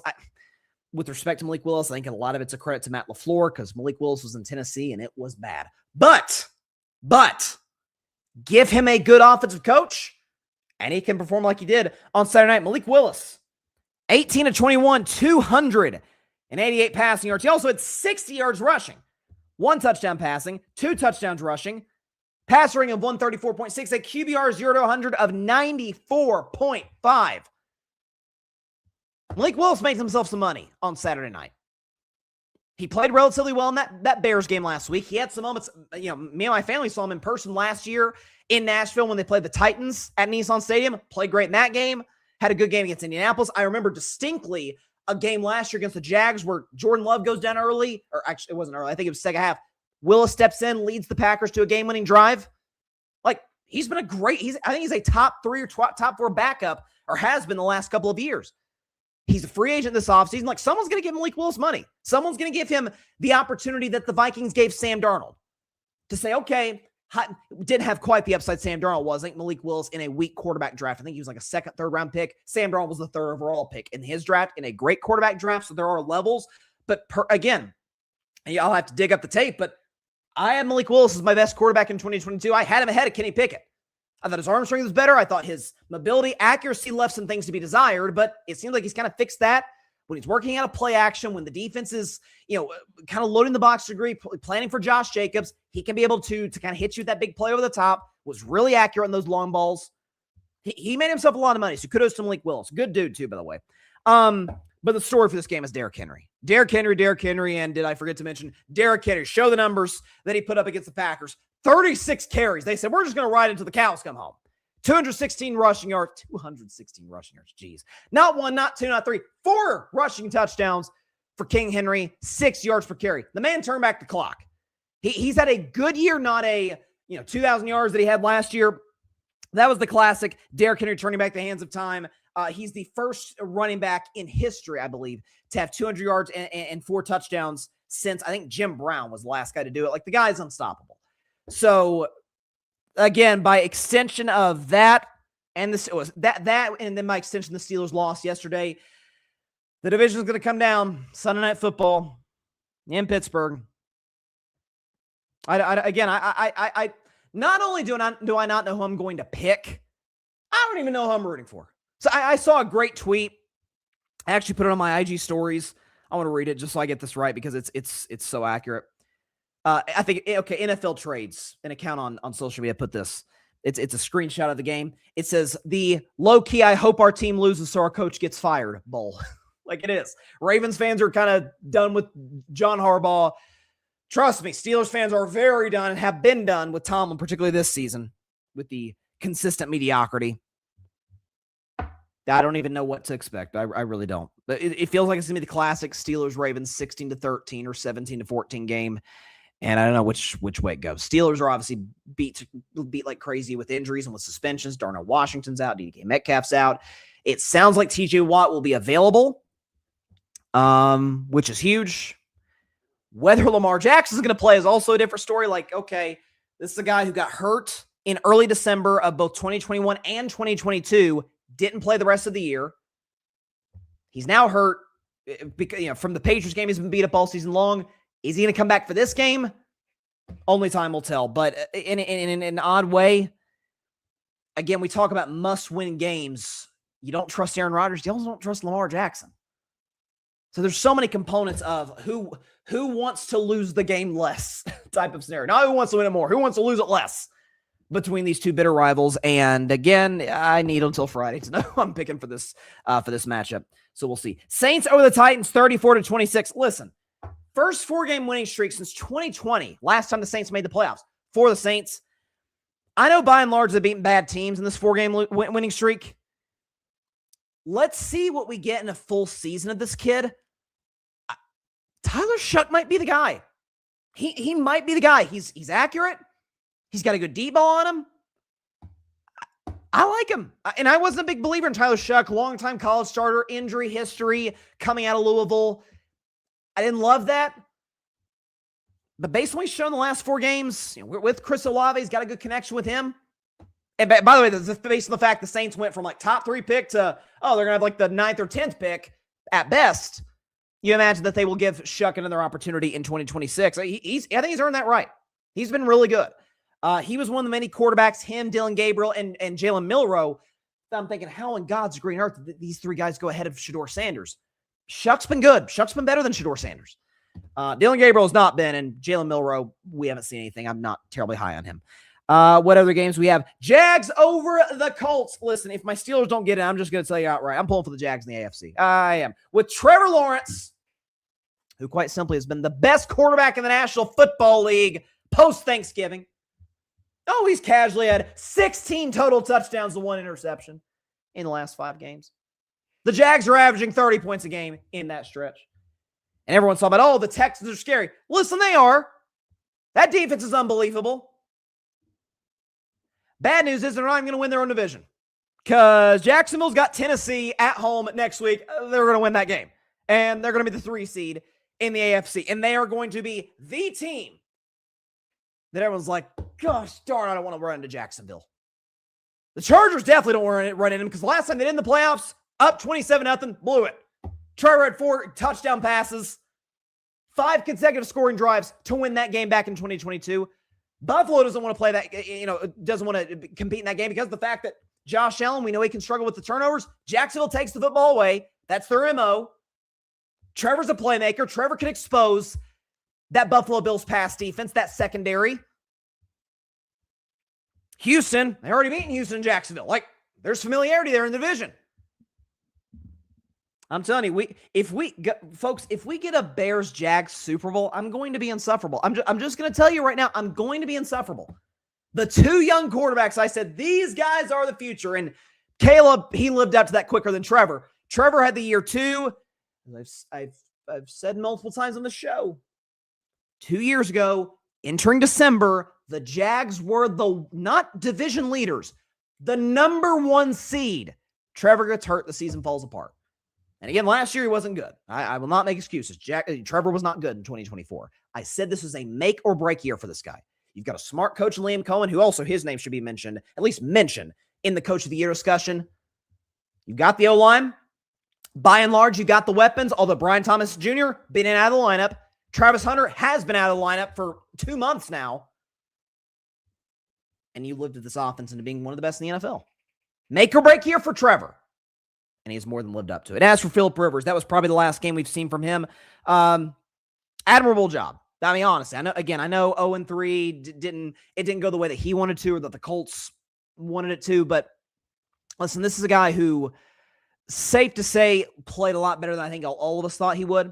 This is a guy who literally has grandkids, 44 years old, steps up, gives his family life insurance for the next 5 years by being a recently retired NFL player. So maybe this is nothing more than Phillip Rivers playing the long game with this situation, making sure the family's taken care of. But no, in all seriousness, it was great to see him back out there. He was trash talk. I saw a thing where he was ready to help a Jags player up and then pulled his hand back like, that's the old baller that Phillip Rivers has been over the course of his career. So it was good to see him back out there. And that Monday night game, I didn't get a chance to react to the Monday night game last week. Man, he was great. He had the pick 6 late. Before that, he wasn't the reason they were trailing. So kudos to Phillip Rivers. Patrick, I totally agree with Patrick. San Francisco, Seattle should have been Sunday night over Pittsburgh, Baltimore. Patrick, I think the only reason that they put Seattle and San Francisco as the Saturday night game instead of the Sunday night game is just because there's more history between the Steelers and the Ravens. Because these are the Ravens are an iconic franchise because they've only been around for 30 years. The Steelers certainly are, but it's been the preeminent rivalry of the NFL over the last 30 years or so since the Ravens became an NFL franchise. That's probably why. And it's Aaron Rodgers. It's like Rodgers versus Lamar. If Lamar plays, it does sell better than Darnold versus Purdy. Fair or unfair, even though that's an objectively better quarterback matchup, it sells better. Names matter in this league. Dolphins over Buccaneers, 20-17. Shout out to Brian. Brian commented on the show, my cousin. Good to see him again. He's a big Bucs fan, and we were actually talking today. Like he was asking me, he was like, do you think Bowles gets the boot if Tampa Bay goes out? And I got to admit, it would be hard to see that not being the case. If you're a Tampa Bay Buccaneers team, and at one particular moment in the season, we were thinking, oh, you could be the 1 seed based on your schedule. You're 6-2. You're playing good football. Baker, remember he was an early season MVP candidate. I almost picked Baker before the season to win league MVP. And since then, the Bucs have went 1-7. Like, they've been one of the worst teams in football in that stretch. And you lose to Quinn Ewers. Quinn Ewers, who, by the way, was solid yesterday. I wasn't big on him out of Texas, but kudos to him. He played pretty well. Worked out a play action against the Buccaneers. But now it's all out in front of him. Beat Carolina at home on Saturday, and you're in the playoffs as the 4 seed. And, hey, once you're in the dance, anything can happen. Single elimination. It's not a best of 3, 5, or 7. Seahawks over the Panthers, 27-10. Again, Carolina kind of the same thing as Tampa Bay. We'll kind of break that more down on Friday. Sam Darnold was not that good yesterday. However, a stat I came across, and we made it into a graphic on the show. There have been 5 quarterbacks, but 6 times total that a quarterback has won 13 games back-to-back season. Please show that list because it's some pretty good names on there. Favre between 96-97. Brady between 03 and 04. Brady between 2010 and 2011. Peyton in 2012-2013. Rodgers in 2019-2020. Sam Darnold in 2024-2025. Quarterbacks to win 13 or more games back-to-back seasons. Pretty good lists. Favre, Brady twice. He's the GOAT, of course. Manning, Rodgers. It's not a bad list to be on. But the beauty of and this is what's great about sports, man, is occasionally, not always, but occasionally, you will get opportunities to redeem yourself. And we know Sam Darnold, the man was a legitimate MVP candidate last year. I mean, you remember that game against Green Bay? I think it was week 17. Against Green Bay, he plays great. The Vikings win. They beat the hated Packers. And they are literally carrying him as if he is the hero of the city of Minneapolis into the locker room. They're dumping water on him. It's going to be the greatest moment of his football life. And from that moment on, 1 seed on the line against Detroit, he was bad. And in the playoff game against the Rams, he was bad. I mean, it's history has repeated itself. Here you go, Sam Darnold. And by the way, you're playing a pass rush that is non-existent with San Francisco. You got to go on the road. It's a tough place to go win. You've already lost to San Francisco back in week 1. Beat the Niners, you're the 1 seed. And then it's on you. We know how great the Seahawks defense is. We know how, I've said it a million times with the show, they're not the Legion of Boom, but they're faster than the Legion of Boom. They are. The way they fly the football, the way Eamon, oh my, I love this guy. I loved him out of South Carolina. Could not believe he fell as far as he did in the draft. By a mile, the best safety in last year's draft. But again, it's going to fall on Sam Darnold. Defense can do what it does. Mike McDonald, that's another guy. This Coach of the Year race is unbelievable. Mike McDonald's another guy. If the Seahawks end up winning the division, getting the 1 seed, who should at least get consideration for Coach of the Year. Clint Kubiak's done a great job as the OC there. But it is going to come down to the quarterback. Listen, I'm pulling for Sam Darnold. I am. I hope he redeems himself. Patrick Brown in the comments. Minnesota's kicking themselves in the rear for letting Sam Darnold walk out the building. Oh, you don't say. They're regretting that one, to say the very least, Patrick. I get when you use first round, especially high first round draft capital on a quarterback. It didn't stop the Packers from waiting 3 years to play Love. Now, again, Aaron Rodgers, Sam Darnold, different story, but and Rodgers had been in the organization. He was already a legend at the point that they had drafted Love. Still, The production was there with Aaron. The second Aaron was no longer Aaron, that's when they moved on. If Darnold had come back this year and been 24 touchdowns, 12 picks, like pretty good, maybe we make the playoffs. Okay, then you move on. Instead, my guess is McCarthy probably gets another shot next year, but if it doesn't work out, they 100% draft a quarterback 2 years from now. And then you just wasted Justin Jefferson's prime, which really, really sucks. What else we have? Bengals over the Cardinals. There's no team better at winning meaningless games than Cincinnati Bengals, let me tell you. In the Tank Bowl, finally, before we go to break, Giants over the Raiders 34-10. Fail for Fernando. It looks like the sweepstakes are going to be awarded. Shout out to my man Chris Mahi and the Las Vegas Raiders. All they got to do is lose next week to Kansas City, and they have the number 1 pick. They get an opportunity to draft Fernando Mendoza, so pulling for Chris. Hopefully they get him, because my Steelers certainly aren't going to get the draft capital to get the first overall pick. Going to take a quick break. When we come back, college football playoff quarterfinal predictions for Rams versus Falcons in just 1 minute on Carving Up Live. Don't go anywhere.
Welcome back to Carving It Up. I just saw this on social media, and I can't believe this is still the case. If the Jacksonville Jaguars can still be the 1 seed, that if it's this simple, Jags win and they're going to beat Tennessee, and the Broncos somehow lose to Trey Lance, and the Patriots somehow lose to Quinn Ewers, the Jags would be the 1 seed. They could also be the 7 seed, which is crazy. Just go show you how bunched up the AFC is today. So week 18 is going to be fun. This is a weird week 18 where you've got 3 outstanding games that decide divisions, NFC South, NFC West, which will also decide the 1 seed, and then AFC North. Outside of that, there's no, maybe I'm missing one. Yeah, there's really no games that will decide direct playoff seeding head to head, so to speak. So we'll see what the Rams end up. The Chargers, same thing. Philadelphia, the Bears, Buffalo. That's more for that game. Those games are more for seeding. Like those divisions have been locked up. Those have either won or came in second, or whatever the case may be, or third in the case of the Rams. Seeding is really all that matters in those situations. So we'll see how it continues to play itself out. Before we get out of here, this has been a long show, but I appreciate everybody for stopping by. But before I get to predictions, actually, again, let's go and put this up. The QR code for on the top left corner of the screen, Carving It Up merch. See, I'm wearing a Carving It Up hoodie. Very comfortable, though. Very, very, very warm for this chilly weather that we are all experiencing around the country, unless I guess you live in beautiful Florida, which I miss every day. I really, really do miss Florida. But got hoodies, we got T-shirts, we got coffee mugs. I think we've even got stuffed bears, some teddy bears that's got like a Carving It Up hoodie on that, like whatever you can think of, whatever kind of merchandise that comes to mind. We've got that. So the Carving It Up merch, that is right there, that QR code right there. Hit that, or not hit that. You can't, it's not a link. Scan that. It'll take you to the website and you can be able to purchase any Carving Up merch that you would like. So again, check it out. Rep the brand. We would greatly appreciate it on the show without a doubt. All right.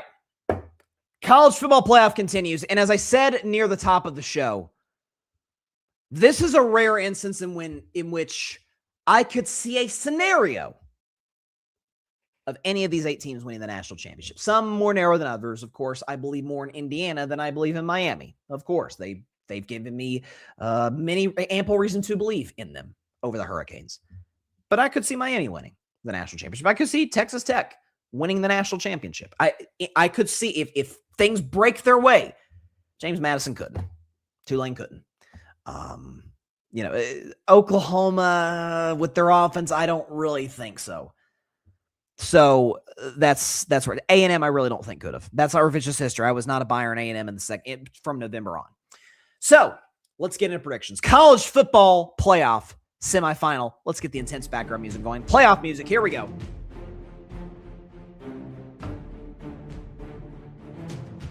All right, we will start the game that will be played New Year's Eve in the Goodyear Cotton Bowl Classic. Out of the ACC, the Miami Hurricanes. Out of the Big Ten, the defending national champion, Ohio State Buckeyes. Ohio State is favored minus 9.5 this game. By far the biggest line that we see in the second round, in the quarterfinals. So, obviously, Ohio State with extra rest. I personally, with respect to the Buckeyes, and I don't have a problem with the committee putting them at 2, I would have put Georgia at number 2 just by virtue of winning the SEC, dominating Alabama the way they did in the SEC championship game. Georgia would have been my number 2. But I respect them saying, hey, Ohio State's the defending champions. They lost by field goal at Indiana. And they dominated everybody else they played. My good friend Arthur Hurst, my co-host on Saturday Morning Tailgate, shout out to Arthur, says all the time, how can you be tested when you are the test? Which is a cold line, I must say. Shout out to Arthur for that. This is going to be the biggest test of Ohio State season as it relates to the defense that are going to be playing. Up front, Miami's got multiple, NFL first-round pick type talent guys. Cristobal's done a great job with the squad.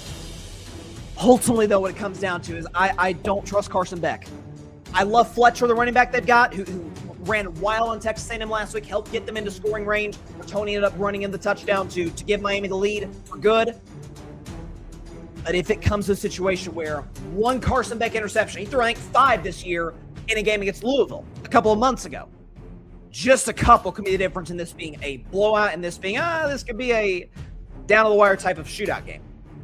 I'm going to go with a gradual pull-away type of game by Ohio State. So give me the Buckeyes, minus 9.5 to win this game, 31-13, pretty comfortably. But again, I think this is a spot where it's like, 17-13 going to the fourth quarter. Miami's in it. Beck throws a big pick. Buckeyes score, and then they just kind of roll the momentum from there. Ohio State over Miami, 31-13. On to New Year's Day. You've got the Capital One Orange Bowl featuring, out of the Big Ten, the Oregon Ducks. Out of the Big 12, the Texas Tech Red Raiders. Texas Tech, or rather Oregon, is a favorite, minus 2.5. I think this line opened actually at Oregon minus 1.5. It's gone up points too. So obviously the betting public is on the Ducks. Of all the games, this is the one I went back and forth on the most. Easily. Because on the one side with Oregon, Dante Moore's excellent. I think Dante Moore, some draft analysts like Mel Kiper have him as the best quarterback to draft. I'm a Fernando Mendoza guy. I've got Mendoza and then Dante Moore, but his playmaking ability, outs to the pocket, the arm strength, I love what it brings to the table. There's an explosiveness to Oregon's offense. We saw it, albeit against James Madison, but we saw it last week in Eugene in the first round. On the other side of the coin, a Texas Tech team that, in my opinion, has been criminally underrated all season long. We think about Texas Tech, we're like, the high-flying offense, and outside of Mahomes, quarterbacks that don't really translate to the NFL. It was the pirate coach of the squad and Mike Leach, and can't stop any. This is not your uncle's Texas Tech Red Raiders. This is a Texas Tech Red Raiders team that quite simply has one of the best defenses in all of college football. There's no question about it. This is a squad that's got the guys that can get to the passer, a guy in what's my guy's name? Rodriguez, I believe who it is, I think. Who is an absolute dog on the defensive side of the football. Absolutely dominant. Led the Big 12 in tackles, I believe, at 117. Like, this is a guy who's going to be a top 10, top 12 type of pick. Texas Tech's been dominant all season long. You say, it's the Big 12. The best team in the Big 12 other than Texas Tech, BYU, smoked them twice.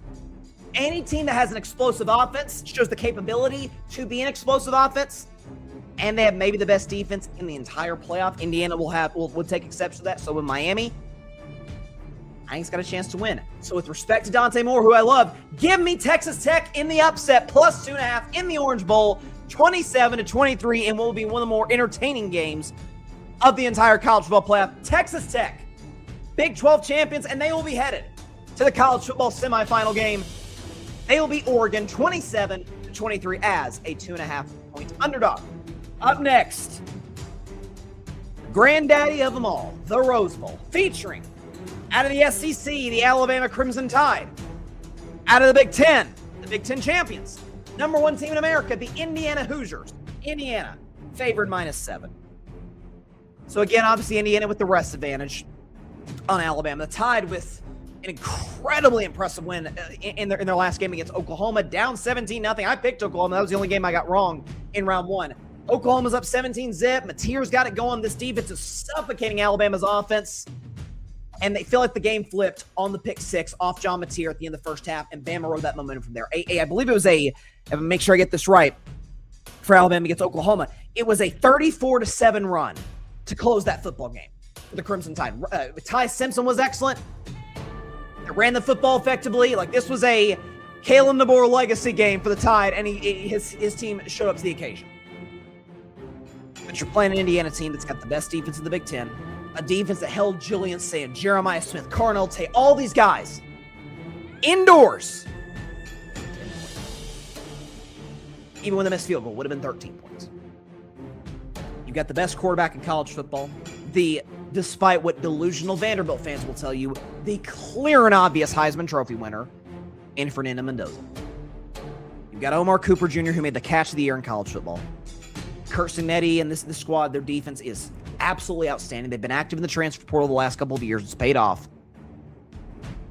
Indiana at this particular juncture, I think they're my pick to win it all. Give me the Hoosiers -7, and it went outright 34-20 over Alabama. Of course, I'm pulling for Indiana, given they're playing the Alabama Crimson Tide, but I think this team's going to win it all. I'm a Fernando Mendoza believer. Give me Indiana 34-20 over Alabama. And finally, in the All-State Sugar Bowl, 2 teams out of the Southeastern Conference, the Ole Miss Rebels, the Georgia Bulldogs. Georgia is a favorite of -6.5. Now, these 2 teams played earlier this year, back, I think it was October. Yeah, I think it was October. Yeah, it was third Saturday in October, because that's when Tennessee lost to Alabama. It was not a good day. But Ole Miss had a not a double-digit lead, a 2-score lead in the fourth quarter of this game. Georgia ran away from it with it from there. Ole Miss arguably has the best offense in college football. Trinidad Chambliss has been excellent. Lacey, the running back, one of the best backs in college football. Even despite the absence of Lane Kiffin, offensive coaching staff still there. Kiffin did not call plays. The offensive coaching staff still at Ole Miss. So I did go back and forth in this game a lot. Not as much as I did, Oregon and Texas Tech, but it was tough. And there is the adage, and I've been bitten twice on this, especially in the SEC. It's hard to be a great team twice. Alabama didn't do it to Georgia. Oklahoma didn't do it to Alabama. Ole Miss is hoping that trend will be in their favor against the Georgia Bulldogs. That was Ole Miss's only loss this year. In between the hedges, in Georgia, up multiple scores, and then they kind of fell apart offensively. And their defense got shredded by Gunnar Stockton and that Georgia offense. In the Superdome, so obviously weather's not going to be a factor at all. They really aren't in these New Year's Six bowl games. High-scoring shootout. I buy into the speed of this Georgia defense. I'm going to take Ole Miss +6.5, but the Dogs of Georgia to get the W, 31-27. Georgia in the Sugar Bowl over Ole Miss. They advance to the college football playoff semifinal, 31-27 over the Ole Miss Rebels. They beat them for the second time this season.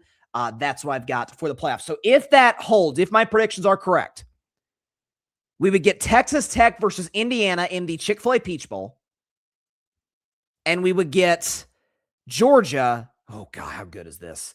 Georgia versus Ohio State in the Verbo Fiesta Bowl. Folks, I'm going to call my shot now, and it sounds like, oh, you're going chalk. It's 1 versus 2. Duh. I really have a feeling that we're going to get a rematch of Indiana and Ohio State in the national championship game. And that game's is that at Miami? Yeah, in Miami. Again, it's like, 1-2 seed. Georgia's the only team to me that could really throw a wrench in that possibility.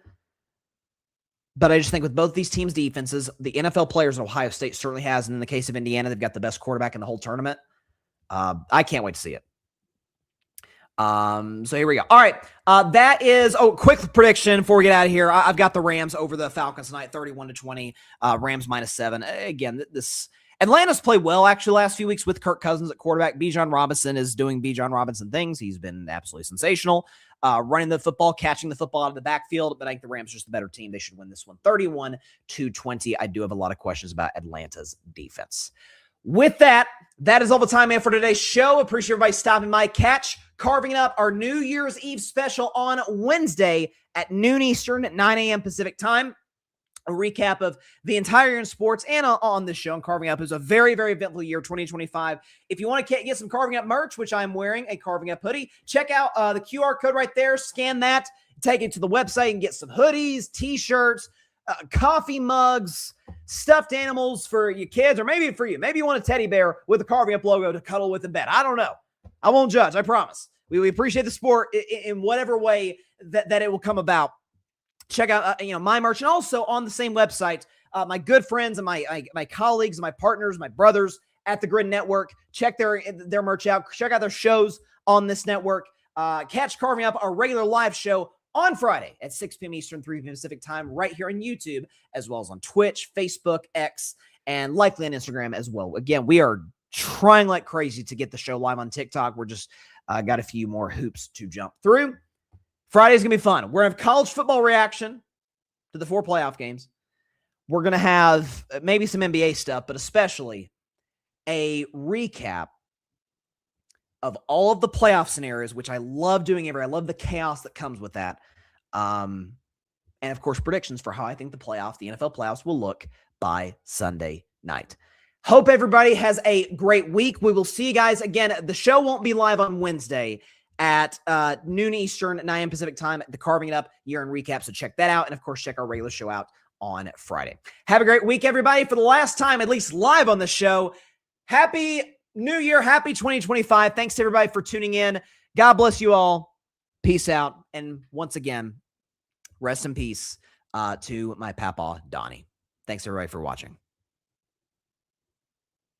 Thanks so much for watching the show on YouTube, and be sure to go click that big red subscribe button and check out the other clips and full shows from Carving It Up Live, as well as our other incredible content creators here on the Grid Network.